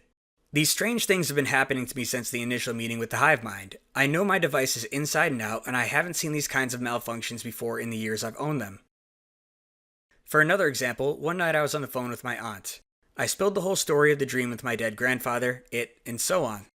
My aunt told me a story about a time my grandfather was mean to her. I lost my temper and said something very bad about him. It was a difficult story to hear, regardless of how I'd forgiven him and knew I should be smoothing things over with the family, not adding extra fuel to the fire. The exact second I hung up that phone, my Mac Mini started blaring the Apple ringtone at full volume and it scared the crap out of me. I yanked the power cord. I was overwhelmed with a nervous adrenalized feeling until I fell asleep that night. It felt like my grandfather was pissed. If it was a message, I guess my grandfather didn't want me stirring up more anger between us. Those feelings just wouldn't be productive for me or for her. For some context, receiving a call on that Mac should have been impossible. I've never received a call from that computer in the 3 years I've owned it. It's not my primary machine. I literally only use it to beta test software on Mac. I also don't have a phone number or Apple email address attached to it, and I've had an Android phone for almost a decade, which can't receive FaceTime calls through any of the Mac apps. I asked all my frequent contacts if they tried to call me at that time, and searched for hours for any explanation, or even a missed call log. Again, I came up with nothing. I work in software development. I'm damn good at solving these problems. There's no better way to mess with me than by putting something unexplainable in my own domain. Anyway, back to the main story about my TV turning on. I gave up on finding out how my TV played me a message, and I opened up the Threads app on my phone. The second post it loaded said, "Artwork made by schizophrenics has a strange focus on eyes." There were 2 pictures attached. On the left, what looks like some wavy form tan object and many colorful eyes on it. On the right, a cartoonish grayscale spider with 3 eyes on its back. I had a flashback to the eyes I couldn't stop seeing right before I fell asleep. Of course, my first panicked assumption was, well, if I'm seeing eyeballs, and schizophrenics presumably see eyeballs because it's what they draw, I'm definitely turning schizophrenic and fast. This explains so much. But that or any other mental illness I searched for just didn't fit. I know I could be an unreliable narrator, but there's just been too much improvement in my life, and usually people with mental illnesses have the opposite. I've simply never been better. My depression and possible PTSD is cured, I'm happy, I have my friends back, work is going well, my physical pain is mostly healed. If I had to look at how my life is going and say which was responsible, a godlike entity helping me or occasional schizophrenia gave me the kick in the ass I needed to improve my life, I can't help but lean towards the first. I'm also unwilling to accept I'm an unreliable narrator and that these things simply didn't happen, or an alternate personality of mine did all of them. I guess if I was smart, I'd put up security cameras. I decided to consider what these eyeballs are and what they could mean. I got to thinking, if the hive mind is all of us, and some of us are assholes, maybe not all of the brainwaves out there are good brainwaves. Do you remember the cell phone analogy earlier? A good cell phone is bombarded with millions of messages every second, but if it's built properly, it safely ignores those messages. Schizophrenics are mentally ill with minds that don't function properly, that's why they hallucinate. But maybe the voices they're hearing and images they're seeing are intrusive messages from other living or dead beings. Perhaps their minds don't have the defense mechanisms to block out those incoming signals.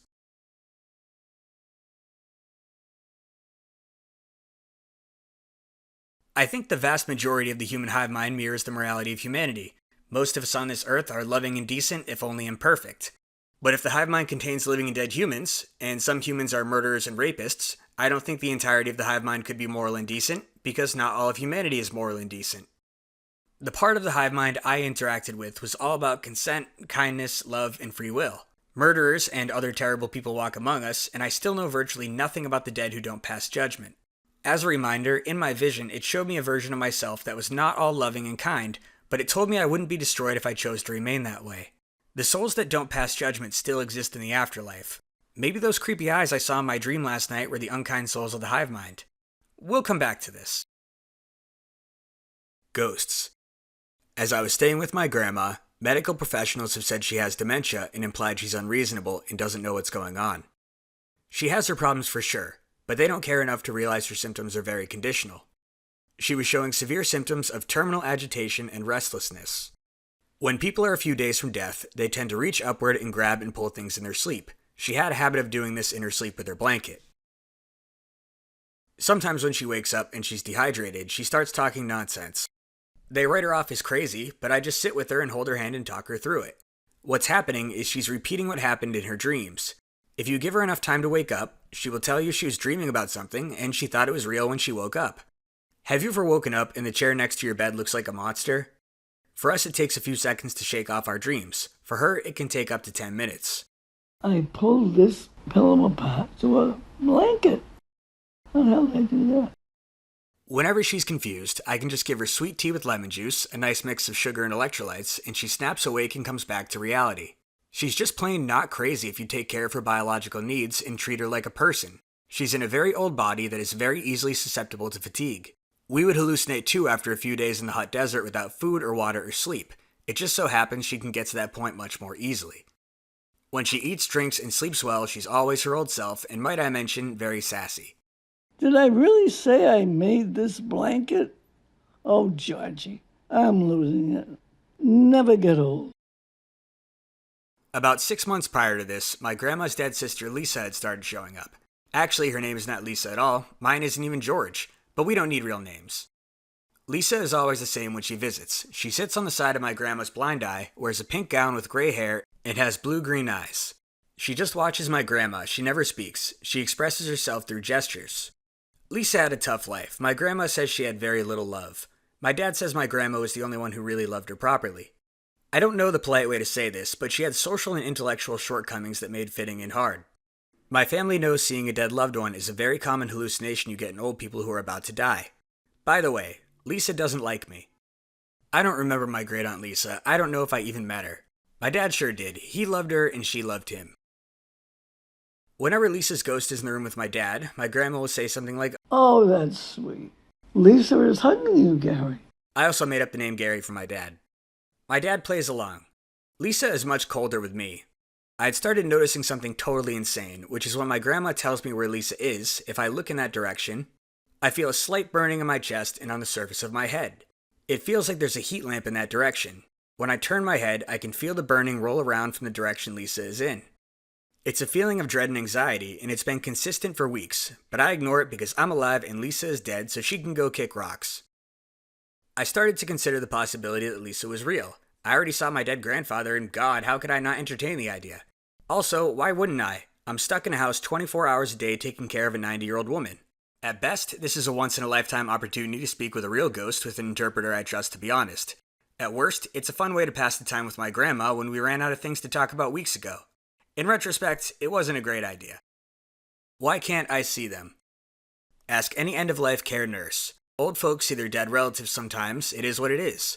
It's odd that people close to death see spirits, but we don't. Perhaps as we get older, we become so weak and tired, our minds begin to break down. Our minds are losing the natural defenses we need to block out unwanted communication. From an evolutionary perspective, it would be advantageous to live and focus in the physical world where every detail could mean life and death, and to ignore the mostly inconsequential spiritual world. All of your biological needs exist in the physical world, as well as all of your biological threats. Today it's hard to imagine why we would block out the spiritual and focus on the physical. As of the last few hundred years, there aren't a ton of biological threats to us at all.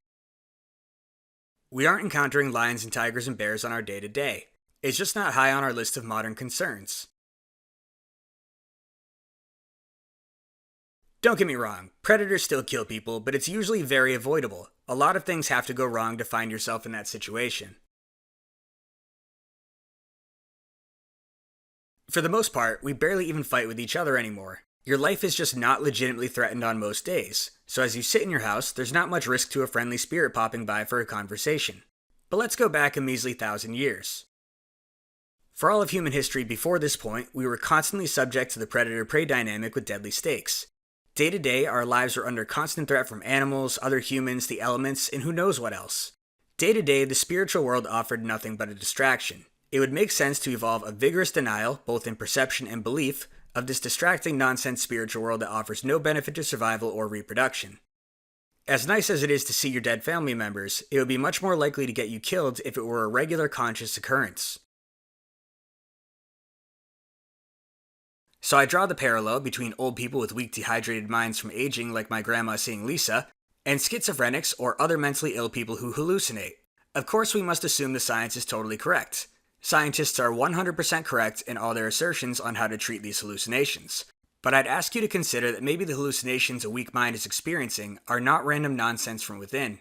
I'm suggesting that in regards to seeing ghosts, we hallucinate because our mind's protective barriers are weakened, and the things we're seeing are coming from outside the safety of our own minds. Oh. This jerk is taking his meds again. Let's go mess with Dirty Larry. Would you talk to a ghost? One afternoon, I was sitting alone with my grandma at the kitchen table, and she mentioned Lisa was sitting across from me. I looked up to the empty seat and got that familiar tingling and burning.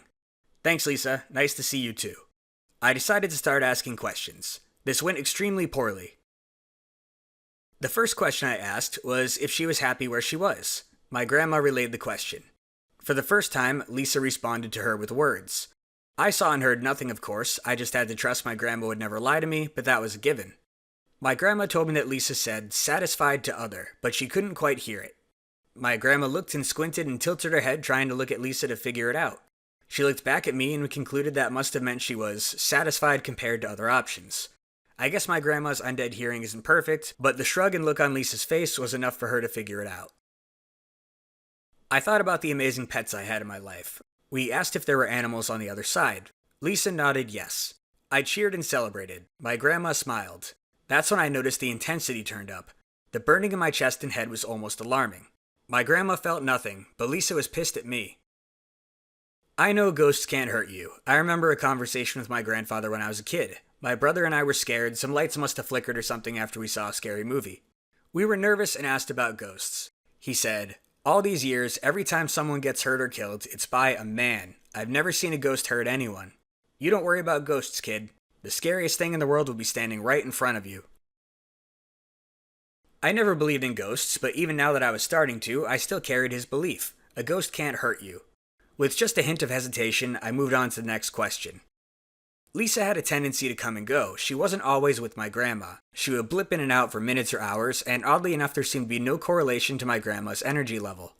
My grandma saw a wide range of hallucinations when she was exhausted and blinking in and out of sleep, but Lisa was a pure exception.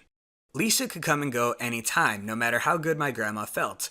On the days that my grandma felt amazing and lucid, there were no other hallucinations or strangeness, but Lisa would be right there with her.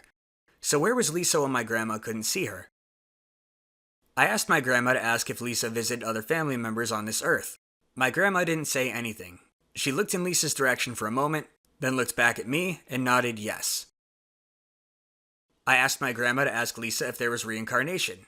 My grandma said Lisa wasn't answering. She had stopped playing our game. The burning intensity increased, and I got some very slight bursts of panic. I felt like I was being attacked, and it actually pissed me off. But one look at my grandma calmed me down, so I recomposed myself to try a softball question. We asked if in death, Lisa visited other countries like a tourist. Also no answer. The dread I was feeling increased another notch. My grandma was just happy, blissfully unaware that her dead sister was trying to burn a hole in me. I couldn't take it anymore. I had to get to the good stuff. With one more question, shit went off the rails. With all the recent hype about UFOs, UAPs, aliens, whatever the hell you want to call them, I couldn't think of a bigger question. Do aliens exist? I asked my grandma to ask if aliens exist, and she did. The burning and sense of dread I felt became so intense, I actually hit the point where I wanted to stop asking and get the hell out of the room. I felt intensely sick and nervous and went into a slight panic. I shook it off, but there was genuinely a moment where I wanted to get up without saying a word, leave the house, and never come back. I almost jumped out the damn window. It was a lot of emotions all at once, but it settled on me realizing how ridiculous the situation was. I shook the fear and found myself pissed off and determined to not let a bunch of undead jerks push me around. Then the tone changed. My grandma suddenly looked very nervous, and it was as if Lisa was nervous. My grandma's facial expressions gave it all away. That's when my grandma began acting like someone was speaking through her, like she was lying. I know my grandma, and she began speaking too quickly and in a weird accent. Her loving tone was gone. This was absolutely disturbing to watch. My grandma started frantically saying behind a fake smile that we shouldn't be reaching out to spirits because the Bible says we shouldn't. It was very matter-of-fact and emotionless. She said we didn't even know if we were speaking to Lisa at all. It could have been an evil spirit playing tricks. There was no honesty or warmth in her voice like there always had been for my entire life. I have never seen her speak without warmth. I suppressed it well, but it absolutely struck a nerve in me. It felt like she was being used like a puppet. Something in me changed in that moment. I could almost smile. Up until this moment, I felt pretty out of control of the situation, like I was just being cooked alive. Now Lisa was changing strategies to go full ventriloquist on my grandma. A smug calmness came over me. Why is she changing strategies? Because she hit me with everything she had, and it wasn't enough. I put my hand on my grandma's shoulder, and I told her I loved her, and I smiled to try to get through to her. I chose words that would comfort my grandma and aggravate Lisa at the same time. I said, "Grandma, I think sometimes these spirits speak through you. You and I know damn well you've been seeing Lisa for 6 months, and there's no other spirit. I know you would never believe that, or never say that to me. Are you sure you're the one saying this?" I looked right into her eyes. We held there for an uncomfortably long silence. She smiled nervously at me, but again, it was like I wasn't looking at my grandma. I just held to let her know I wasn't going anywhere and everything was going to be okay. Suddenly, the burning, nervous tingling in my chest released. I sat back, and my grandma was silent for a long moment. I could breathe again. It felt like I had stepped out of a sauna. My grandma told me Lisa had left, and she was her old self speaking normally.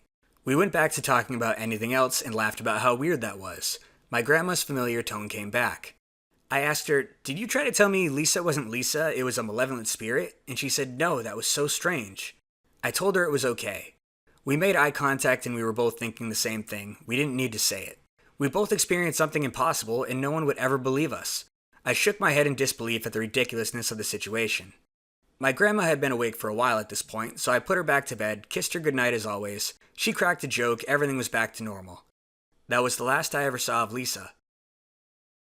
Days passed, and my care schedule overlapped with my aunt from Friday through Sunday. My aunt stayed the weekend, and I got out of the house when she was there for a little relief. On Sunday night, my aunt eventually said to me, "It's so strange, Lisa hasn't been coming around lately. She hasn't been here all weekend." I had to stop myself from laughing, but I let out a smile. She could tell I found her observation amusing and wanted to know why. I told her that Grandma, Lisa, and I had a tense conversation, and I don't think Lisa liked it very much. My aunt laughed and smiled a genuine smile. She must have thought I was joking.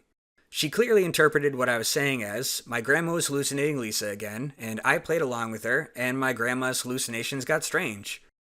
My aunt and I found a lot of humor in the caretaking situation and had fun together when we could. Turning this into another joke was for the best. I told my aunt that Lisa will be back when I'm gone. Are aliens real? So Lisa was tight-lipped about the alien question, but luckily there is plenty of other evidence for aliens that is slightly more compelling than, I asked a ghost if aliens were real through my grandma with dementia, and it appeared from her body language and the fiery burning in my chest that the question made the ghost uncomfortable, therefore implying I struck a nerve with the ghost, therefore implying that because she didn't answer and went as far as to possess my grandma and attempts to discredit the entire preceding ghost interview, I can conclude that aliens are probably real. Are you glad you've read this book yet? But long before the near-death experience, I always figured aliens have to be real. I found out personally there are levels to life. The lowest we know of being the cell, then moving up to organisms like us, then moving up to a hive mind or a planet. My best guess is the layers of complexity go up and up and up and up infinitely, and why wouldn't they? I had a gut feeling when I was on the other side that life is all and expands to infinity. I don't even know what that means, but I know that I know it. I think Earth is just a drop in the ocean. I can't tell you what's above the hive mind, but I'd imagine it's a hive mind of hive minds, perhaps the mental culmination of many planets. If you want to use very practical scientific terms, we can call it a super mega ultra god. If a super mega ultra god exists, made up of multiple planets, it loves each of its planets like the hive mind loves each of us, like we love each of our cells, like our cells love each of their molecules. If the layers of life go up and up and up, presumably infinitely, you can't hurt anyone on your level without pissing off the level above. That would be like your heart attacking your liver. You wouldn't be okay with it. So if we accept aliens and toss them into the mix, aliens are on roughly the same level as us, but a bit more advanced. If there is a super mega ultra god, we serve the same purpose to it as the aliens do, but maybe aliens are the prestigious heart of super mega ultra god, and we're more of a sphincter. Aliens are undoubtedly not here to hurt us. If they were going to take our resources and enslave us like they do in movies, they could have and would have done it by now. All common sense suggests aliens are here to play nice. Do you think Super Mega Ultra God exists? No idea. That's above my pay grade. Do you trust the experts? I loved the film The Phenomenon. The reason I'm convinced aliens are real is there are just too many hundreds of rational people who swear by their testimony with absolutely nothing to gain. We have tons of high-ranked military guys disputing official reports, despite being pressured and threatened to be quiet. They only stand to lose their careers and credibility, and all the testimony is strikingly similar between witnesses. Senator Chuck Schumer has gone as far as to propose a bill to force the government to declassify what they know. What would a US senator have to have seen to be angry enough to make a stand over such a silly conspiracy theory? I'd say to check out The Phenomenon and go from there. I also liked a few of the episodes of Encounters on Netflix. There are stories about UFOs disarming nuclear weapons. That should tell you everything you need to know they're friendly. As far as expert testimony goes, we're looking at pilots with no history of mental illness seeing big silver ships flying next to them clear as day.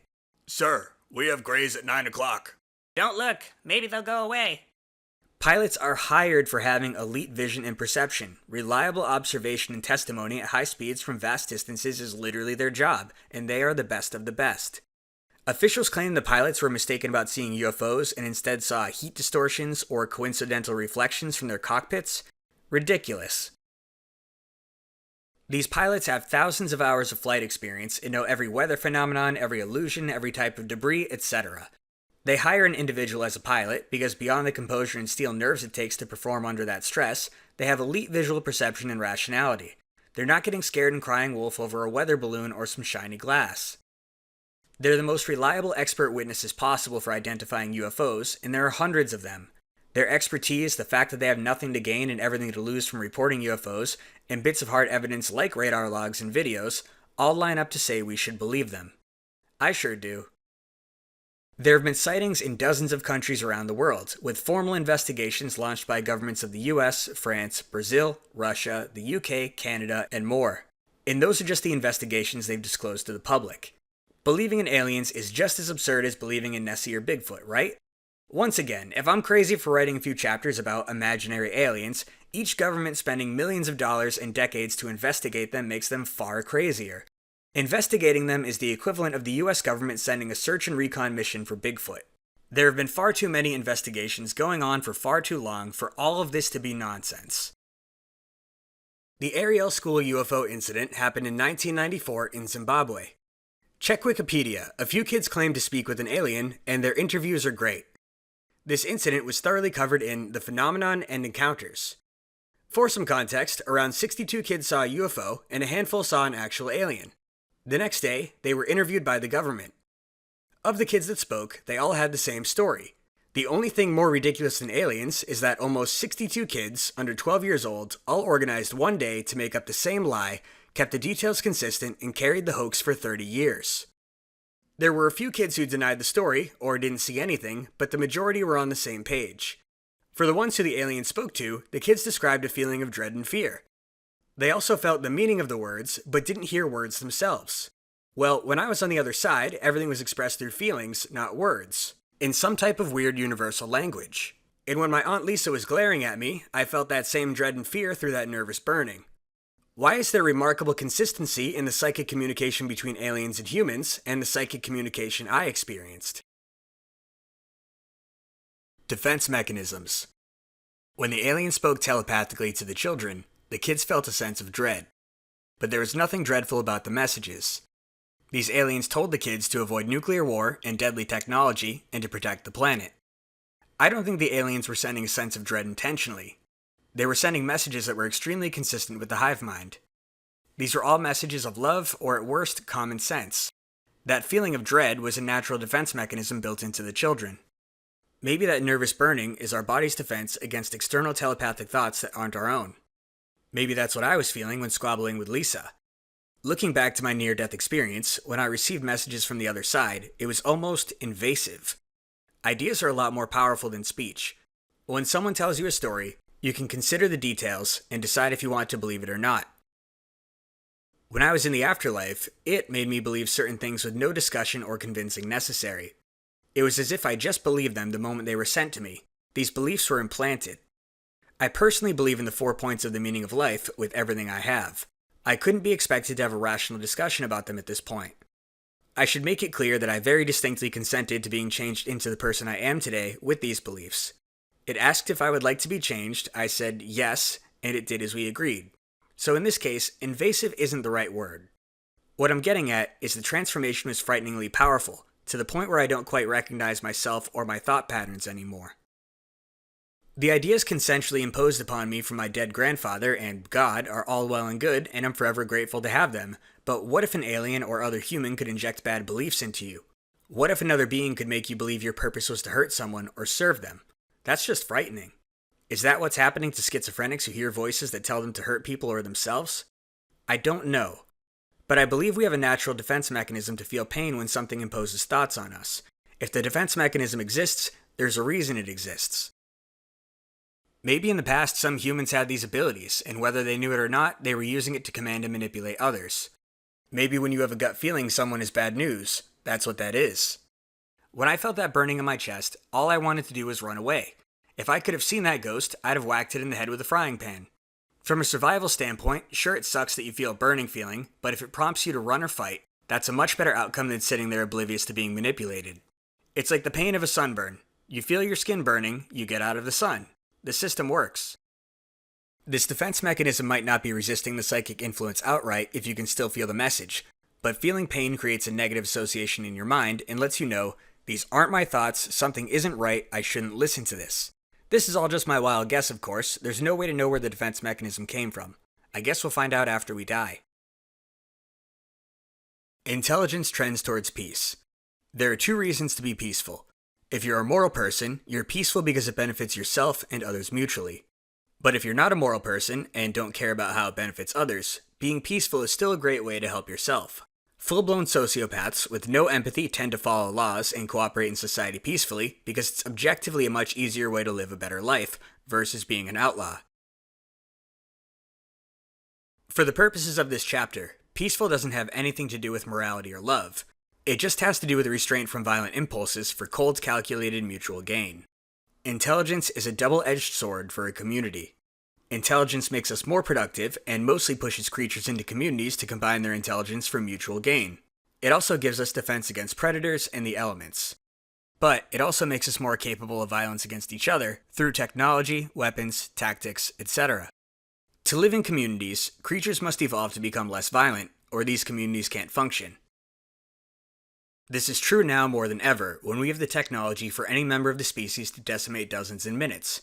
Overall, the more intelligent a species gets, the more peaceful it must become to avoid destruction by its own means. How many people have you killed in your life? The answer is overwhelmingly going to be 0 for whoever you ask. If we dial back the clock to your direct ancestors, 1,000 years, 10,000, 100,000, a million years ago, etc., with each increment, how many of their own species did they kill? It was probably more and more the farther back you go.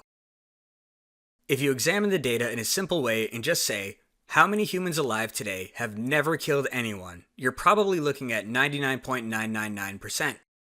But if you were to do a true average, that number would plummet because you'd have to factor in that there are individual assholes out there that kill tons of people with one bomb. As intelligence trends upward, less people kill overall, but the ones that do kill have the technological means to kill far more. When humans were dumber, violence was simpler and an individual asshole could do less damage. Sure, knives and swords and pokey sticks are really dangerous, and I would not advise you to fight someone who has one, but if your life came down to it, a group of unarmed people could defeat a knife attacker using improvised weapons in cooperation. Especially if the good guys have some combat training, because this kind of fight is still very physical, not so technological. With greater technology like guns, it gives a psychopath the capability to kill far more people on a whim, and with far less physical effort than a knife. In terms of survival of bystanders, you can run away from a knife, but it's a lot harder to outrun a bullet.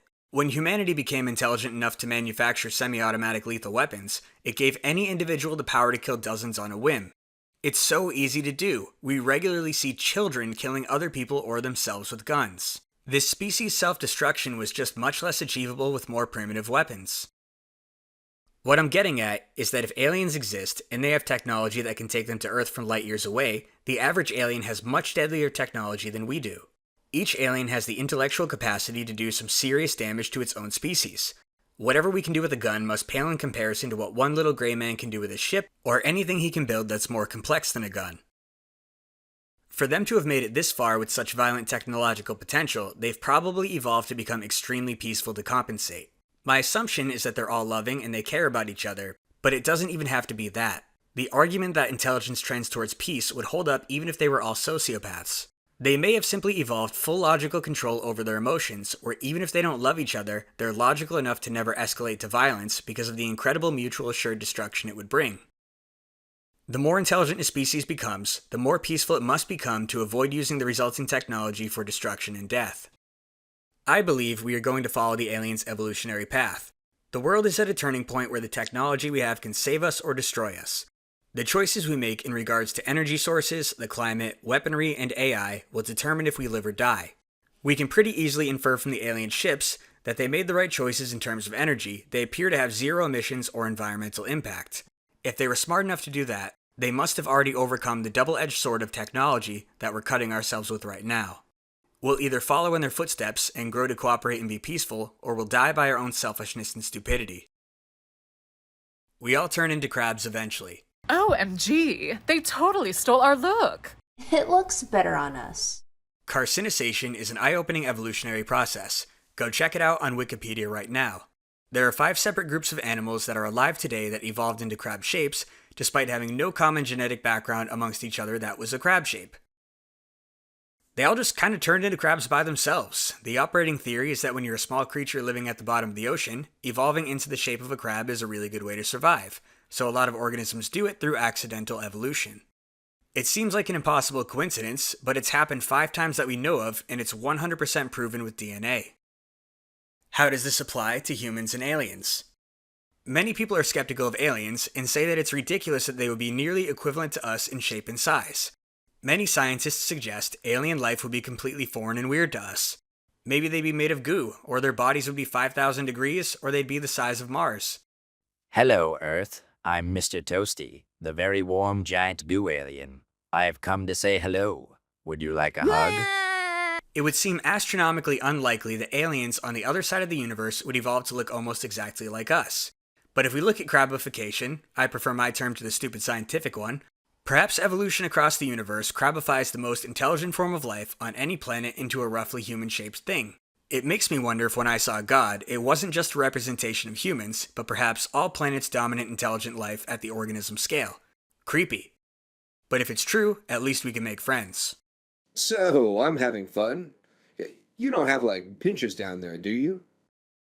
If crabification exists for humanoid space travelers like us and the little gray men, my assumption is we're going to evolve almost exactly the same way aliens did. We're going to become less violent and more cooperative, and will evolve telepathic means to communicate just like they have. To evolve separately with potentially billions of years and billions of miles between us, it just seems like too great of a coincidence that we are the same shape and size, and our brain communication is compatible. It just doesn't seem possible from my limited understanding of how evolution works, even with crabification. There are coincidences, and there's two meteorites colliding in the same exact spot at the same exact time. I'm dumbfounded. The only possible explanation I can think of is that there's some force in the universe, perhaps Super Mega Ultra God, that is unifying all space-traveling organisms of any given planet into humanoid form, like a bad episode of Star Trek.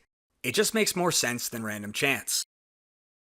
There's an old saying ringing in my ears. I always thought it was so dumb when I heard, "Man is made in God's image." In context of aliens, fuck, I've got nothing. I think that's the only explanation. Aliens and humans have been placed on the same evolutionary path by something pulling strings. I'm guessing it's less that we're crabifying towards humanoid form by productive random chance, and instead our evolution is being pulled towards a compatible form with the rest of the space travelers in the universe. I see that image of God in my head. By the way, I was definitely taller and more muscular. I wonder if this entire planet is just a seed that Super Mega Ultra God planted. It goes against everything I've ever believed in, but I just can't accept that aliens and us are the same shape and are able to mentally communicate by random chance. How the heck could this happen without shattering evolution? Are you familiar with selective breeding in plants? Look up Brassica oleracea, which is just a nerd name for wild cabbage. The short summary is that cabbage, broccoli, cauliflower, kale, Brussels sprouts, and a few more all started as literally the same exact wild cabbage, and humans used the power of picky gardening to make them what they are in just a few thousand years. This is also the story behind apples and every other plant or animal we farm. For simplicity, let's look at apples. Let's say we find a bunch of apples in a range of colors. For whatever reason, we want red apples. With each generation, we eliminate the apples that are farthest from what we like and plant seeds from the ones that are most similar to what we want. Eventually, you get red apples. This works with all attributes of a plant, not just color. Because there are random mutations with each new plant, you can get new attributes that were never once present. So swinging back to the wild cabbage example, some plants would randomly grow larger leaves than its parent cabbage had ever grown by pure luck of mutation in its genetics. The farmers replanted from these specific wild cabbage plants until eventually they were kale, which are essentially really big leaves. In our example of selective breeding, farmers didn't go in and manually edit any DNA, they just influenced which plants reproduced, and eventually the plants evolved in the direction they wanted. What I'm suggesting is that we and aliens are so unbelievably similar, maybe some super mega ultra god has been using artificial selection on both of us for billions of years to evolve towards humanoid shapes. In conclusion, I think the human race is being cultivated like a plant on multiple levels. One, I think there's a force far beyond our understanding that's making us humanoid and compatible with the existing humanoid aliens. Two, I think the aliens are doing some direct gardening, and that's why they're zipping around in UFOs and disarming nuclear weapons. Who knows how else they're cleaning up our messes behind the scenes. Wolves to dogs, mankind to blank. I believe wholeheartedly aliens are already here on Earth to help us here and there, but why are they trying to stay mostly hands-off? Aliens can't help us because it would destroy our evolution. Think of the cruelest thing you can do to an animal short of killing it extinct. It's taking away its ability to grow independently. The perfect evolutionary example of this is dogs. Dogs were once mighty wolves, clever, hungry, independent, fierce, and feared. They ruled the forest and needed help from no one. They had true evolutionary potential ahead of them. Humans came in and ruined that. Dogs today are completely dependent on us. Most of them would die if we tossed them out into the wilderness. We bred the ones that were docile, submissive, and lazy and content to have everything provided for them with no independence. That's why aliens can't help us too much. They know it would be cruel to make us dependent on them, however much short-term peace it could bring. For us to evolve as independent moral beings, we need to demonstrate two things. One, we have the intelligence to create, understand, and maintain our own technology. Aliens giving us a spaceship would be about as safe as us giving a dog a semi-truck. 2, with the technology we create, we have the self-discipline and rational reasoning to not use it to kill ourselves. Maybe they're not alien. There's another explanation for aliens that is slightly less crazy, but I promise not to disappoint. In terms of day-to-day conversation, it's still batshit insane and has no hard proof. Another theory is that the aliens in UFOs aren't actually space aliens at all. They're native to Earth and they live deep under the sea. I'm still going to call them aliens. Some people say their crafts dip under the ocean.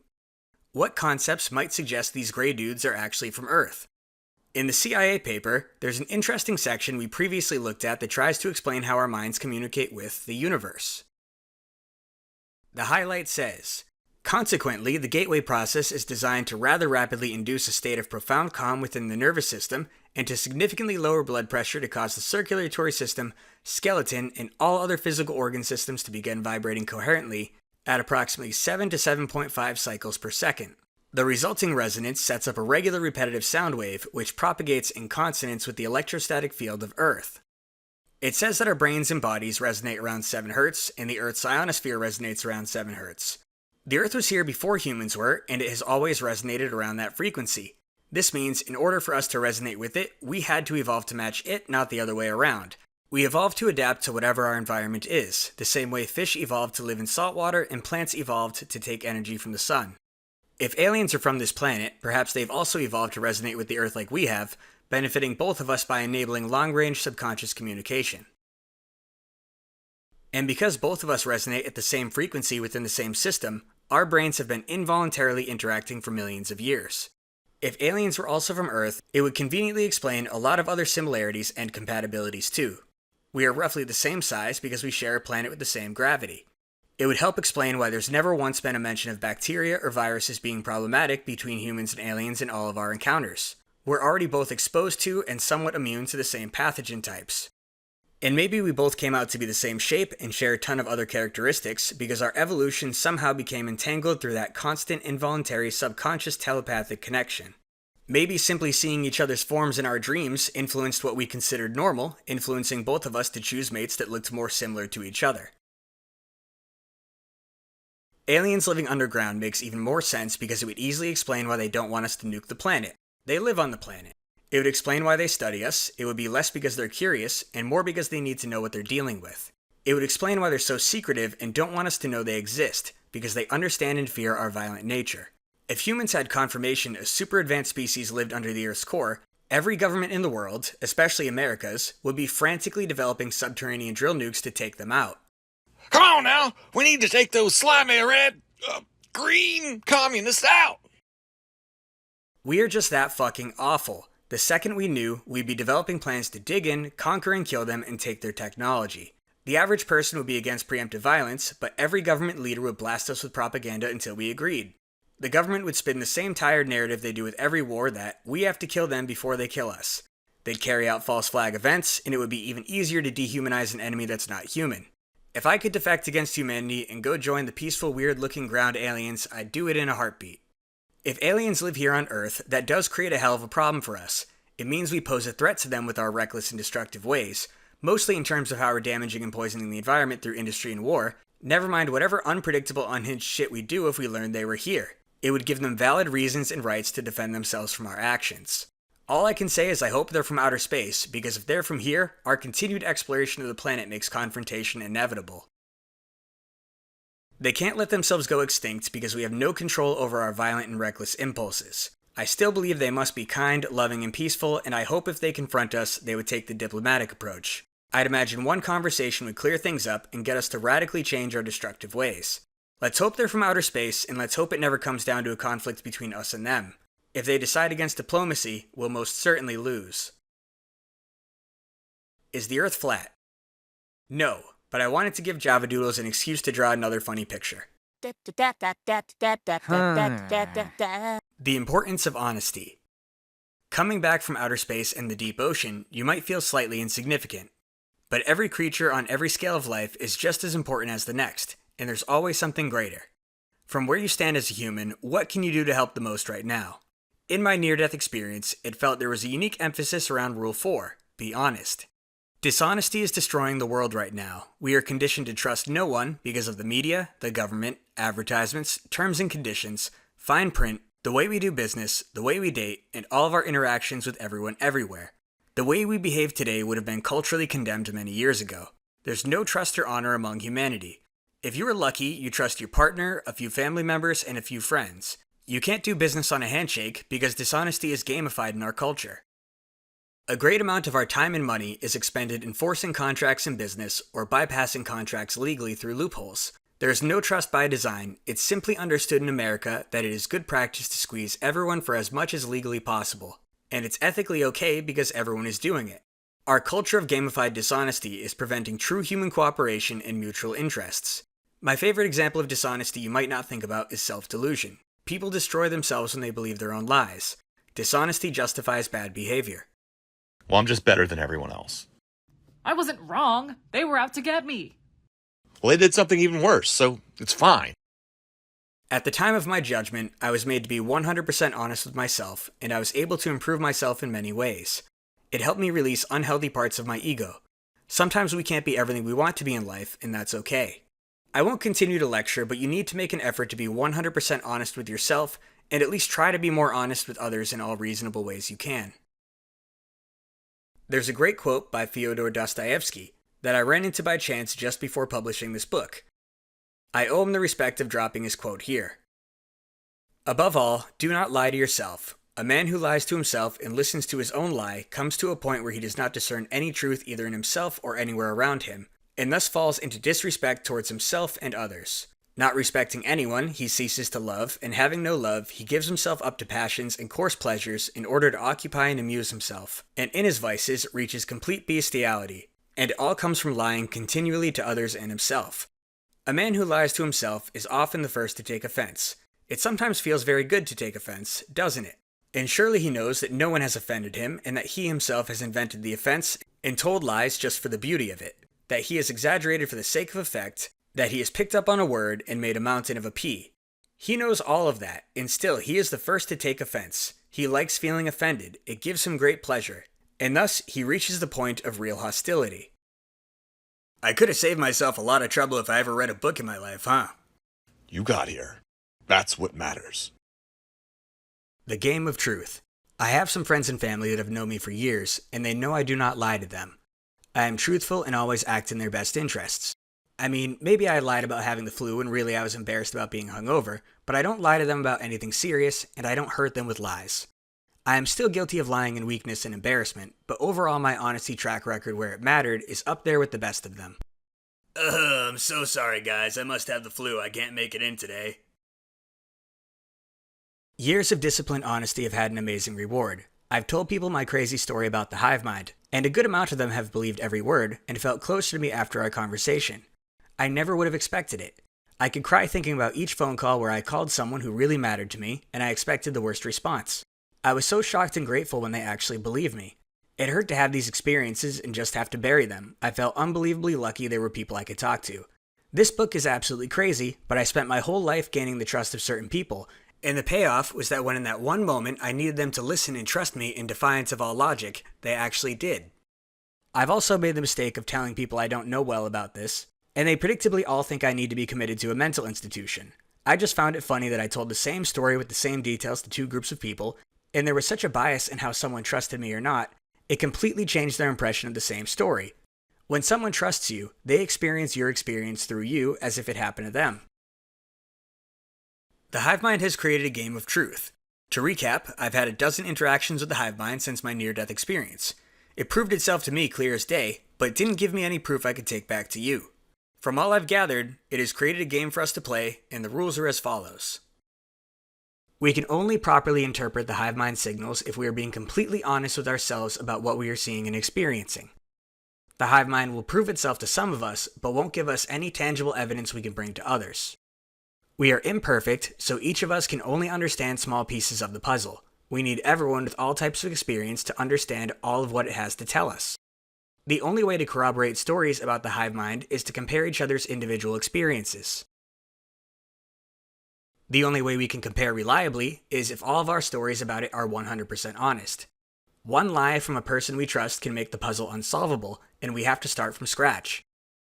When we have achieved a universal level of honesty and trust with each other, the reward will be the reveal of the hive mind. I've seen it myself. I can't get my pieces to fit. We don't have enough information, or someone is lying. Don't blame us. Our pieces fit perfectly. Don't listen to that science devil worship. I spoke to God. You can go to heaven. Just give me a little more money. My family was never religious. We grew up thoroughly rejecting the hate we saw in churches. My parents both had some belief in God, but my siblings and I were clear atheists. I had some very strange conversations with my family the last time I came home. We each had stories that were all just a little too crazy about supernatural things that happened to us, but we were each far too afraid to tell each other for fear of looking stupid. We each swallowed our pride and put our cards on the table and learned a lot. My mom also had stories where the TV turned on completely at random, giving strange messages. One time, when she was home in the living room, the TV turned itself on to a broadcast about how to talk to your kids about a pet dying. Later that night, our dog died. She never told me this story because she knew I'd reject it. Even as a young kid, I was all about science, facts, and hard evidence. She said that whole day had a few exceptionally strange things happen that couldn't be coincidence, but I was so hard on her when she brought up the supernatural, she didn't bother telling me much about it. Sorry, Mom. So the last time I was home, we all sat down and just laid out the craziest shit that's happened to us over our lives and found remarkable similarities. When my dad and I were taking shifts watching my grandma, we overlapped a few nights. It was good because I usually go to bed late and he wakes up early. We both noticed something very strange. When my grandma was inches from death, she'd be laying in her bed with her arms outstretched in terminal restlessness. She'd have loud conversations with her sister Lisa. She'd often have the same conversation and it was just so beautiful. She'd say, "Lisa, what are you upset about? We're going to heaven. We're going to be with God. You and I will be together forever. Everything is going to be wonderful and happy all the time. There'll be no pain and no jerks. Come on." My dad and I had the same thought. Every time she started saying this, we tried like hell to record a video of it on our phones. It wasn't to prove anything about God, because it wouldn't. My grandma just seemed so happy and at peace with her death, we wanted to record it because it was a beautiful moment and I wanted to share it with my brothers so they could have a little peace with my grandma's death too. There were no less than a dozen times where my grandma would start on this conversation, and my dad or I would peek extremely quietly around the door from 10 feet away and pull the phone from our pockets. The second the phone came out and started recording, she'd go silent.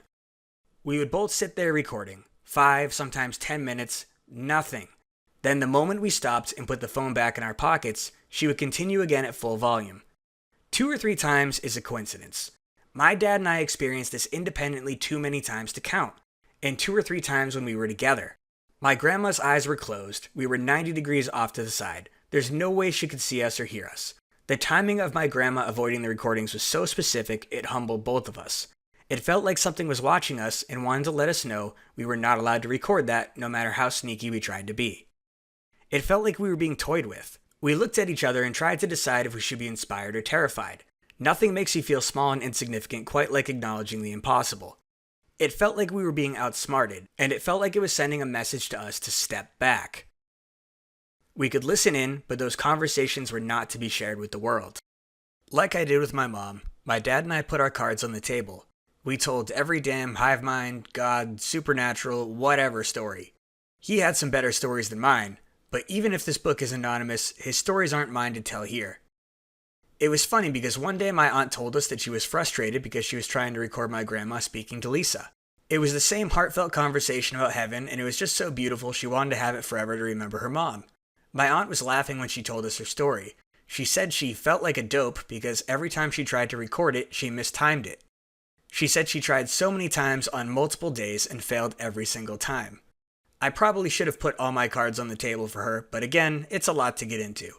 My dad and I both said we had the same exact experience when trying to film my grandma. He laughed and said, "Well, I suppose it's just the spirits playing tricks on us." And of course my aunt laughed because that's a funny joke, and I had to suppress my laugh because I knew he was serious but having fun with her. My parents and I may casually disagree on certain specifics of our theories, but those hardly matter. We're done hiding anything from each other. I'm glad they both shared their stories with me. Without those stories, I couldn't have written this book. So again, I think the hive mind has created a game for us, and my family is winning, or at least making progress with our honesty. You should start playing with the people you trust too. Oh, hi, kids. Look, Georgie, it's your parents. I die and they all lose it. You'll be staying here now. I feel like this is my fault. Contact the hive mind. Like I said, I'm not special. You want to contact the hive mind? You can too. I can't promise it'll answer back, but I can help you improve your odds. The first thing is to tell it you're committed to its mission and to mean it and act on it every day. Again, tell it you are committing to being good to yourself and to others, to helping the growth and survival of humanity and the earth, and to being honest. Say it out loud to an empty room. I get the distinct feeling it doesn't want to overstep its bounds, so be clear about what you want it to do and not do. Don't be shy to be selfish about what you want. Growth is part of the plan, and pursuing good things for yourself is good for humanity, as long as it doesn't hurt anyone else. If you died, wouldn't you want the person you were following to achieve their dreams? Whoever or whatever is following you is doing so to make you happy. Finally, if your case is anything like mine, expect less help when things are going well. It behaves like a cat in the sense that it comes around on its terms, not yours. Should you believe me? Hell no. Oh my god, no. That is just the worst idea ever. Have you learned anything at all about anything? The worst thing I could do is pressure you to believe me when I have literally zero evidence and I haven't done anything to deserve that kind of influence over you. I haven't saved any lives, had any major life accomplishments, I haven't had any real struggles. I've had a good, slow, and steady track record of being kind to people, but that's not exactly uncommon. I'm a completely normal, average guy at best. This is my experience, and you should take it skeptically. I hope the book entertained you, and I hope at a minimum you agree the values projected in it are ethical by any atheist standards. But to believe me outright would not be safe. My childhood best friend, 39, doesn't believe me, but I'm honored by the fact that we're still best friends and nothing has changed. I'll never try to force him to believe any of it. He's always lived a life according to the meaning of life bit, which is the only part that matters, so we'll be best friends until we die. Little does he know we'll be best friends after we die too. If you don't believe me, I would just say I hope you can still say you agree with the message and morals of the book. You disagree with my experience and believe it was simply a fantastic mental breakdown. The two ways you can find the truth are by being honest to yourself about everything you see and experience in your own life, and then by forming deep, meaningful, honest relationships with other people. Only after you've vetted someone for a very long time should you trust them with something they're unable to prove. I'm not suggesting I'm one of those people to you. Anyone who would is a manipulative asshole. A big part of me felt gross writing this book because I was so afraid to become everything I've always hated in organized religion. There are so many pricks out there who will tell you anything they can to make money and get what they want at anyone's expense, and condemn and gaslight you for asking questions. You should look at me with skepticism based on my motives. Maybe this guy is telling the truth, but I will be extremely aware of everything he can gain from this. Is he making money off of this? Is he hurting or taking advantage of anyone? What might I not see here? Also, I'm not even that confident in everything I wrote here from a scientific perspective. My knowledge of psychology, evolution, science is all just from casual reading. We need actual scientists with expertise in their fields to assess the plausibility of any of this. I'm an expert in imaging and software development, that's it. Beyond that, I'm connecting dots in the dark. The only thing I have absolute confidence in is that there's an afterlife and a thing that mostly resembles God that told me it's made up of all of us. I'm 100% confident it wants us to be happy, loving, helpful, and honest. It does not want us to fear it. It's not even above us in a manner of thinking because it is us. I'm 100% confident there's a self-judgment when you die, but it's really easy to pass because it doesn't expect perfection. I know it can heal us and help us based on what it did with me, and I know the meaning of life. I bet my life on all of those things being true. Everything else in this book is guesswork and funny pictures. I'd like to thank my editor. The strangest thing has been happening when I write this book. I asked it to help me write, and bluntly, I asked it to save the damn world and help me do my small part in that. I asked it to help me write a book that would successfully change people's minds and get them to think more cooperatively. I wanted to help spark a revolution in thinking. I agreed that if it would help me write, I'd release the book online for free. More than once, I've sat in an empty room and just asked, what the hell do you want me to write here? I don't understand. Is this correct? Can you just tell me outright? Your signals are too vague. Can we schedule a conference call in my dreams tonight? Why does it always have to be a game? I found most of the time when I write, I'll be plugging away at a paragraph and get this weird stabbing pain in my chest. I take that as a signal something I wrote wasn't correct or wasn't worded how it wanted it to be. When that happens, I Google about the subject and look for inspiration. Sometimes I'll just delete and rewrite with another idea, and I won't stop until that stabbing pain goes away. I remember one time I was writing that I thought it consisted of all the energy in the universe but not the physical matter. I got such a sharp stabbing pain that I really remembered how much that sucked. I deleted what I wrote and wrote something else. Nothing made the pain go away, so I deleted the whole paragraph and moved on. Only then did that familiar stabbing pain pass. Months later, I found myself reading that CIA paper. It explains that the entire universe is truly just one giant interaction of energy, with no true separation between any of the energy or matter. Mind you, this concept isn't unique to the CIA paper. This is stuff Einstein would have agreed with that happens to be in the CIA paper. Physical matter isn't exactly solid in the way a layman, me, thinks about it, because atoms consist of positive and negative charge. Atoms are literally a form of energy and a manner of thinking. Matter and energy can be converted back and forth into each other. They're not distinctly different. I had forgotten about that. The highlight reads, "Science now knows that both the electron which spins in the energy field located around the nucleus of the atom and the nucleus itself are made up of nothing more than oscillating energy grids.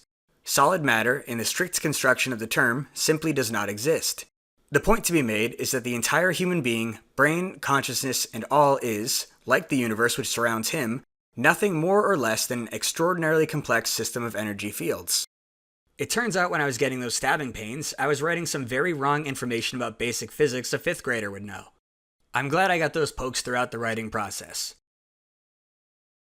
When writing, I also notice that sometimes I get weird, but pleasant, tingles in my body when I think I'm writing things it likes. There are other times when my mind is completely blank, and my fingers are just hammering away at the keyboard. You know that feeling when you're in a meeting or in class, and you're just not paying attention and daydreaming? Or when you're reading a book and your eyes are just drifting over the words but not taking them in? I get that exact feeling where I'm not paying attention to what's in front of me, but my fingers are writing about the most complex concepts I know nothing about. I also noticed I've been using big words I don't know and have to look up the meaning in the dictionary after I do to find out why the fuck I felt compelled to put that word in there. There's a long paragraph, "Your consciousness belongs to the hive mind only," early in the book, and that was the most I had help from my ghostwriter. So much pun intended it hurts. That section felt like it mostly wrote itself. I looked back on it after I wrote it like I was reading it for the first time.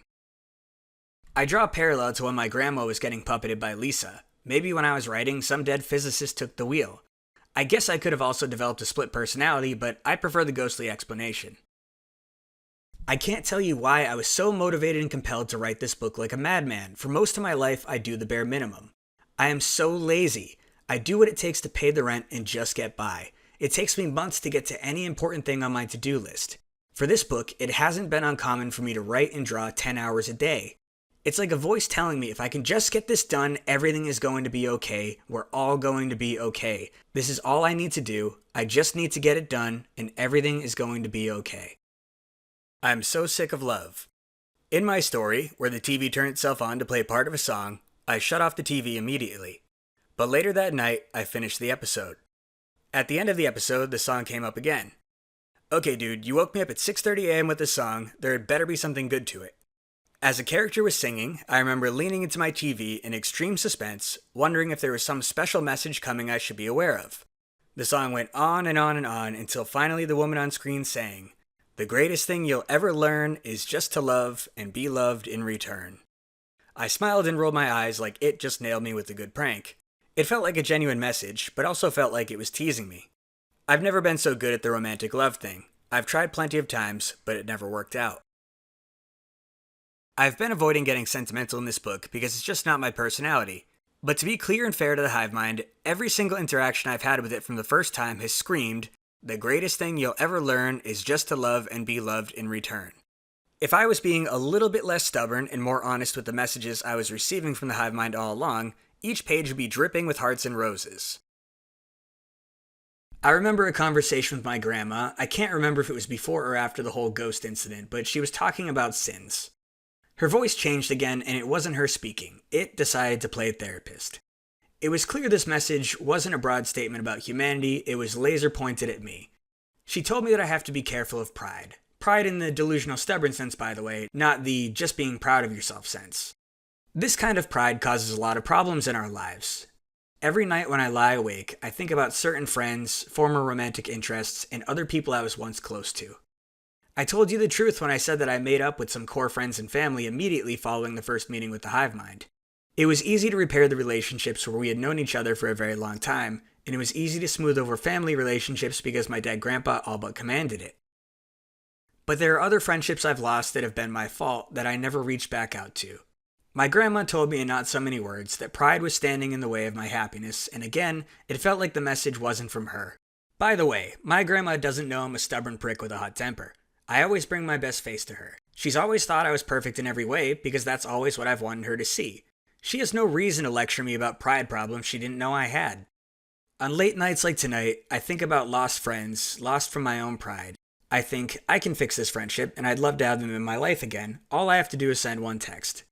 But then the morning comes and it seems unreasonable and I don't want to do it. I'll look stupid like I'm crawling back to them. What if they're bitter I've let all these years pass? What if they've completely moved on and I mean nothing to them? I fully believe it is telling me exactly what I have to do, and yet I can't bring myself to do it. To those of you I've lost, if you're out there reading this, just know that I miss you and I'm sorry. A moment of hope. On April 8th, 2024, there was a solar eclipse over North America. A half hour before peak eclipse, I left my apartment to walk to the park. As I entered the park, I saw hundreds of people sprawled out in the perfect weather. I walk through this park usually once, sometimes twice a day, and have for a decade. But this time was different than it's ever been. Everyone was so happy. I don't even remember seeing faces or making eye contact with anyone, but I could just feel it. As I walked deeper into the park towards the main field, it was like I was walking on air. I didn't have a care in the world. My guard was down, everyone was my friend, everything was just perfect. I recognized the feeling and was completely stunned. It was the same exact feeling I had on the other side. Maybe the feeling wasn't of quite the same magnitude, but there was no mistaking it for what it was. It was so surreal to be there and feel that again. I kept walking down the hill to the center of the field and found a spot. I laid down on my back to stare up at the sun. Two people came over and sat next to me, much closer than would be comfortable or socially acceptable on a normal day, but today we were friends. We nodded and said hi. Kids were playing soccer on the field. For once, no one cared or made a fuss when a ball got kicked onto their blankets. They just smiled and tossed the ball back like decent human beings. Everyone was talking to everyone. There were no strangers. Suddenly, it was time, and everyone went silent. As the moon crossed in front of the sun, everything dimmed and the clouds turned silver. I could only think one thing. This is fucking amazing. I just sat there staring at it through my burner phone, as to not burn my eyes out, occasionally looking around to take in the scenery and the other people. I hate people watching. I've always preferred to be alone in the middle of nowhere. I usually think anyone who says they like people watching must be a complete psychopath. But in this moment, I was genuinely fascinated by the joy I saw. I was so hopeful for once, seeing everyone living life exactly as they should. I think that moment was the most at peace I've ever been in context of a community. If I had to list the best moments in my life, there are better ones with specific individuals, but this was still of honorable mention. It was the first and only time I saw a massive group of people acting as one, without a hint of aggression, ego, selfishness, or anything even slightly negative. We all came together for collective joy. It reminds me of the eclipse of Talis. Long story short, a bunch of dudes in 585 BC were stabbing each other on a battlefield, probably for a dumb, unjustified reason. Then an eclipse happened. They paused as darkness fell, and took it as a sign from the gods to stop fighting. There came an immediate peace. I can't help but feel a subtle parallel between this moment and my eclipse. I guess stopping a cascade of literal murders is more impressive than New Yorkers being genuinely kind to each other for an hour, but not even by that much if you understand New York. I think as far as being a hive mind goes, I think we actually can feel the emotions of people around us. I slightly suspect if I had been dragged blindfolded through the park that day, not knowing about the eclipse, I would still feel that heaven sensation because every person around me was simultaneously calm, cooperative, and full of joy. There's no reason we can't have that feeling all the time. Some have joked that the eclipse is an art piece created by higher powers. The fact that the sun is 4,000 times larger than the moon, and the moon is 4,000 times closer to us, makes a huge coincidence that they appear to be the same size in the sky. It's also a pretty wild coincidence that the moon orbits the Earth in such a way that solar eclipses happen commonly, but not too commonly. Did the gods create the eclipse system very specifically for artistic beauty? Did they create it to stir up love and harmony when they occur, reminding us we all have something in common and are essentially one big family? Probably not. I think every planet is bound to have one or two epic beautiful coincidences. We get sunsets, tides and waves, and warm breezes every day, and we don't even give a shit about those anymore. Anyway, this was a moment of collective joy for the sake of joy, and it was one of the only times I've experienced it. I don't understand how American culture got this way. We don't even try to have joy. Joy is not taught or talked about. We are here to make money, and very little else matters. How the hell do I take what I felt from that eclipse and tell others that's what life can and should be like every day? I don't think they even know they'd want it. They really just want money. Either way, I'm still very grateful for that moment. It was the first time I considered that maybe humanity could feel unified all the time. That moment showed me a side of humanity I had never seen and gave me a certain hope I had never known before. I know exactly what I want for humanity now. I want every day to feel like an eclipse day. I just don't know how to get us there. I suppose from everything I've learned these last 4 months, it's not so much about me. The way is for all of us to agree we want that, then it'll work itself out from there. But what about Grandma? Today is April 26th, 2024. My story was really my grandma's too. When I went to stay with her a few months ago, my grandma was experiencing all the textbook signs of a person dying of old age. She had terminal restlessness, lost a ton of weight, and was sleeping 20 hours a day. At some point in there, she also had a bout of terminal lucidity. I sent this text to my brother. Look up terminal lucidity. She had it last night. It was hilarious. She woke up at 2 a.m. and raided the fridge. We found her completely dominating my meatball sub on the couch. She forgot her walker because she forgot she couldn't walk without it. Then she acted like she was on cocaine and meth for the next 2 hours. She's never been so happy or laughed so hard. It was actually pretty great. He replies, OMG, ha, amazing. Shortly after that, visiting doctors gave her 2 weeks to live because she had no appetite, bed sores, and her skin was turning purple over her temples. She only weighed 85 pounds. It was tense for about 2 months, but she didn't die. I can't tell you how many times I found her to be suspiciously quiet and still. I'd tiptoe up to her bedroom door and just watch her lay there motionless with her mouth open. I told myself I wouldn't be sad when she died. I knew what awaited her was better. But for some reason, whenever I was staring it in the face, I just wanted her to be alive. Not now. I'd just sit there for what felt like forever, waiting for her to move or make a sound. Then she'd take a loud, jerky, gasping breath, I'd sigh with relief, and go back to what I was doing. Then somehow, she just kinda got better. I didn't want to put this in the book, but my dad suggested if I'm telling this story, I should be more fair to my Aunt Lisa, to which point I agree. I went fishing with my dad today after seeing my grandma for lunch. I was nervous about it, but I told him about the burning fiery dread I felt from Lisa, and basically gave him the whole rundown from the ghost attack in the dining room. We had some awkward conversations about the book, and I figured if it's going to release, I have no way to prevent him from reading it anyway, so I might as well soften the blow, telling it piece by piece in advance. He told me a few things he believed. He said my grandma had told him multiple times over the previous few months that she wasn't sure Lisa was really Lisa.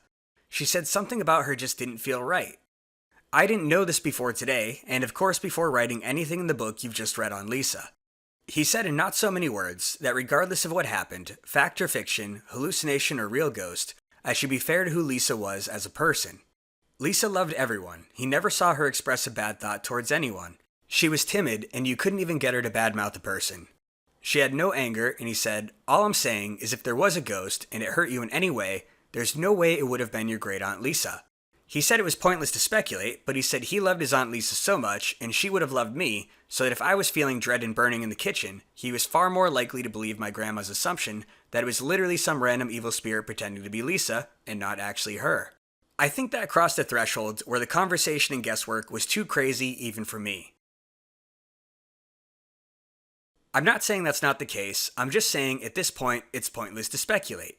Evil impersonator ghosts are not why I started writing this book or what this book is about.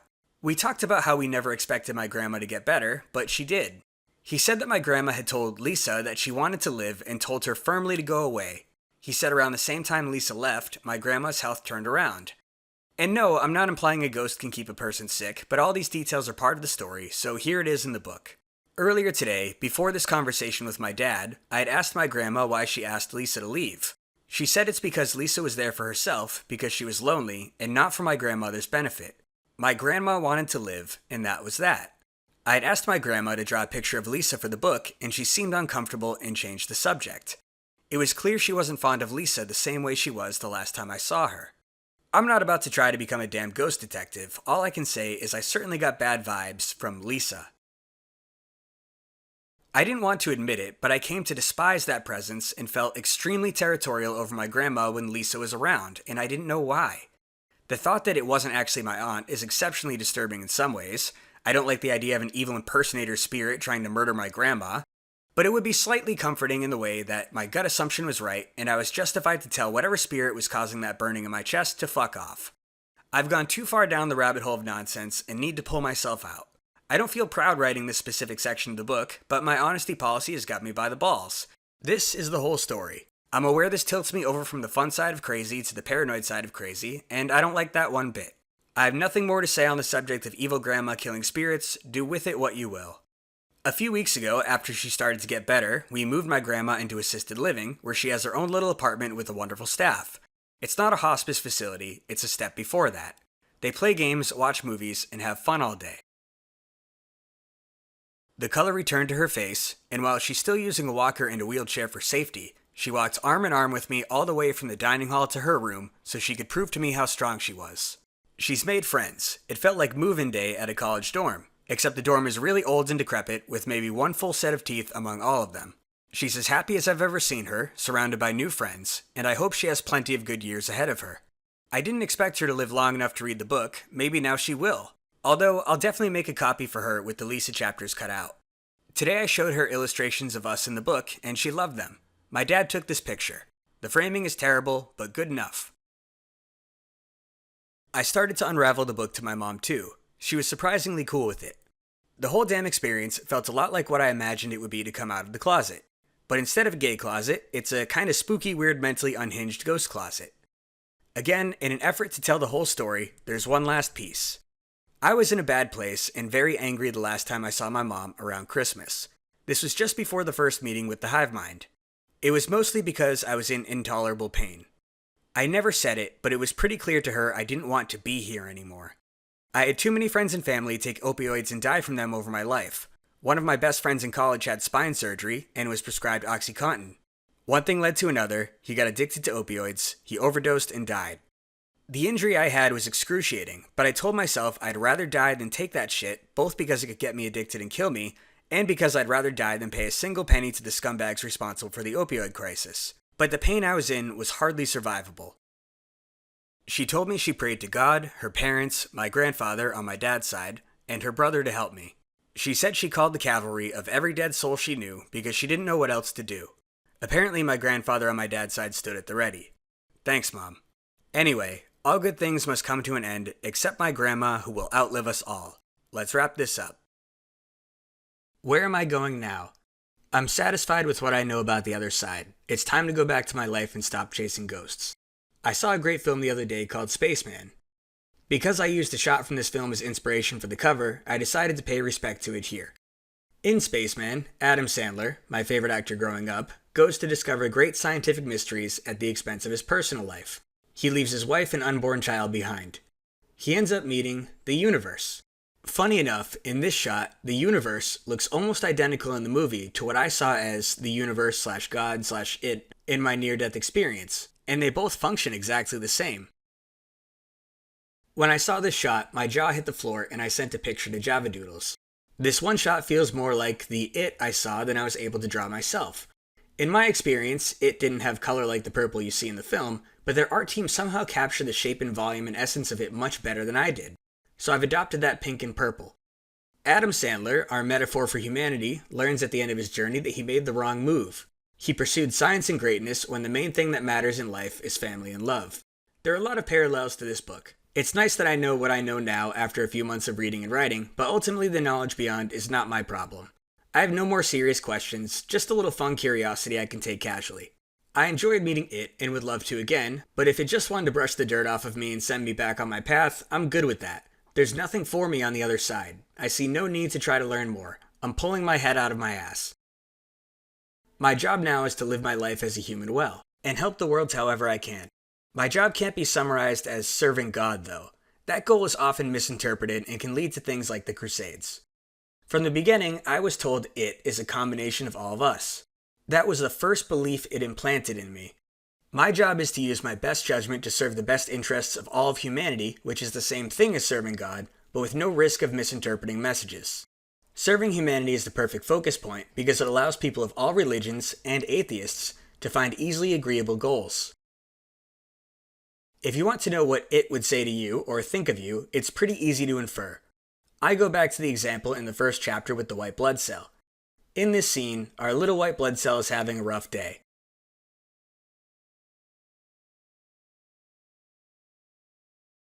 Think about it. You are a god to that white blood cell. It's a little valiant fighter that you love who would fight and die for you. But if it had questions for you, how could you answer them in a way it could understand? You couldn't. It can't truly know its place in the body, or what the body is, or what it is you do, or why, even if you made a sincere effort to explain. In a way, it's unfair. You are much greater than the white blood cell, but only in terms of intelligence, not in terms of importance. Without you keeping your body alive, the white blood cell and every other cell in your body would die. But without the white blood cell and its merry band of cell friends all doing their jobs, you would die. You're a team. You are accidentally greater than it, but certainly no more important. Hey, little guy. It's great to meet you. Are you my human? I can't believe you're real. I fought so hard for you. I have so many questions. I barely survived. Now swap the white blood cell with you, and swap the you with God. You're both doing your best. You both want what's best for each other. But it can't explain everything to us. We aren't capable of understanding it, and that's okay. Our white blood cell is doing its best. It is doing its best. And as a member of the team, we must do our best. That means all three of us must live well in our own scopes. When the white blood cell is getting its ass beaten by a new virus, you can send a miracle its way with medicine. When I'm getting my ass beat by life circumstances, and my own poor life choices, it can send help my way. Neither I nor the white blood cell can fully understand our suffering or salvation. The white blood cell probably wants to know why we don't just send it medicine all day, every day. It doesn't understand why, if we're capable of that, it has to fight and suffer so much on its own. We were facing certain death and mysterious robot soldiers showed up out of nowhere and saved us. Was that you? Robot soldiers? Oh, you mean the medicine I took? Yeah, it looks like you could use a hand. Why can't you send us medicine all the time? I'm so sorry. That's a hard one to explain. Believe me, I wish I could. I don't believe everything happens for a reason. I believe it intervenes less than it could because it doesn't want to supersede free will and evolution. I think evolution is the tool that's going to get us away from suffering the fastest, faster than any direct intervention could. We can also help a lot by exercising free will. If we don't want violence, it's our job to stop violence. If we don't want people to die of cancer, it's our job to cure cancer. If we don't want people to die in car crashes, it's our job to prevent car crashes. I believe it suffers too when innocents are hurt. It wants us to hurt as much as we want our lungs to hurt. We don't understand why it can't or won't stop bad things from happening. But for the first time in my life, I believe there's a good reason things are the way they are, and it's not its fault. It must have its own struggles too, and I'm sympathetic for whatever pain or sadness it feels.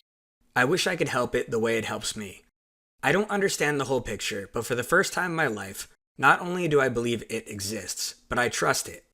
I believe it's imperfect and growing just like we are, and it's doing its best to end pain and create love. After this book is over, I'm going back to my normal, boring human life, and it's going to be great. What I learned. A belief I've held firm my entire life was that if one belief system or religion was right, that meant all the others had to be wrong. I drank a little bit of atheist Kool-Aid, and that maybe I wasn't always critical enough of all atheist ideas because I concluded that atheism was the only belief system I respected. In terms of multiple belief systems existing, I'm stunned to find out they can all be right, at least in core points. My grandfather saved my soul and my life. No question there. We've established that there are many personalities in the hive mind with a lot of power to help us that I can't explain. If my grandfather can save me, Jesus can definitely save you, Allah can save that guy over there, Krishna can save her, and none of us have to be wrong. All those spirits can exist simultaneously, it's not a contradiction. The atheists who believe in evolution are also thoroughly correct. We've seen evolution with our own eyes. I just think there's a scientifically rational additional component to life that is larger than an individual organism. The atheists are right that there's no such thing as the supernatural. Everything falls under the umbrella of science and physics. Again, atheists never rejected God because they hated the idea of God. They simply rejected the abandonment of science and evidence. If science can explain the supernatural, which I believe it can after everything I've seen, it's no longer supernatural, it's just science, and we can all be in agreement.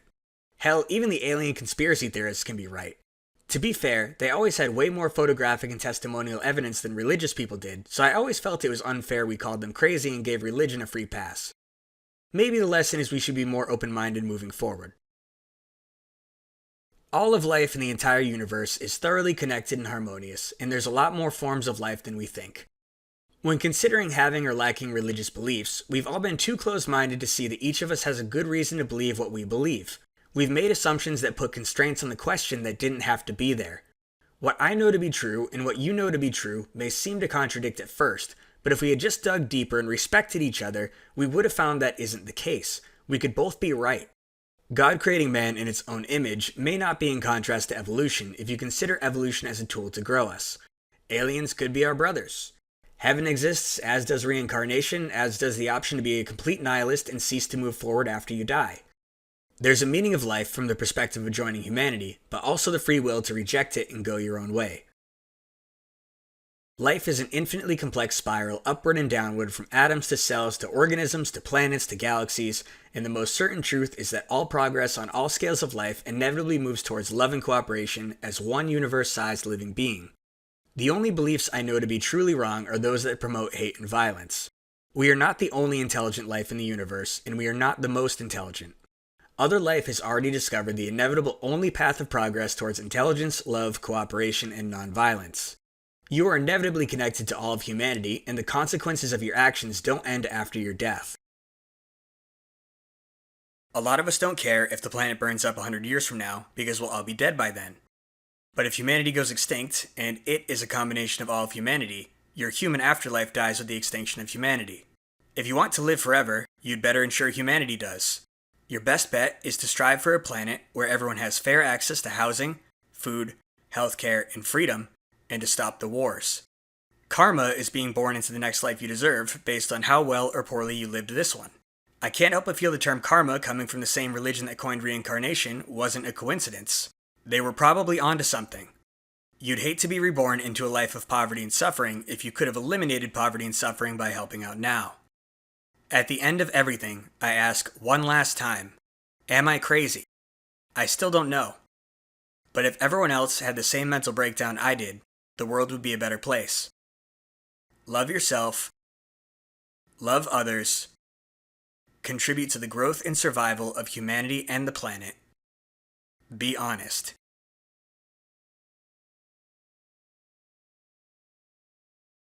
For my grandparents.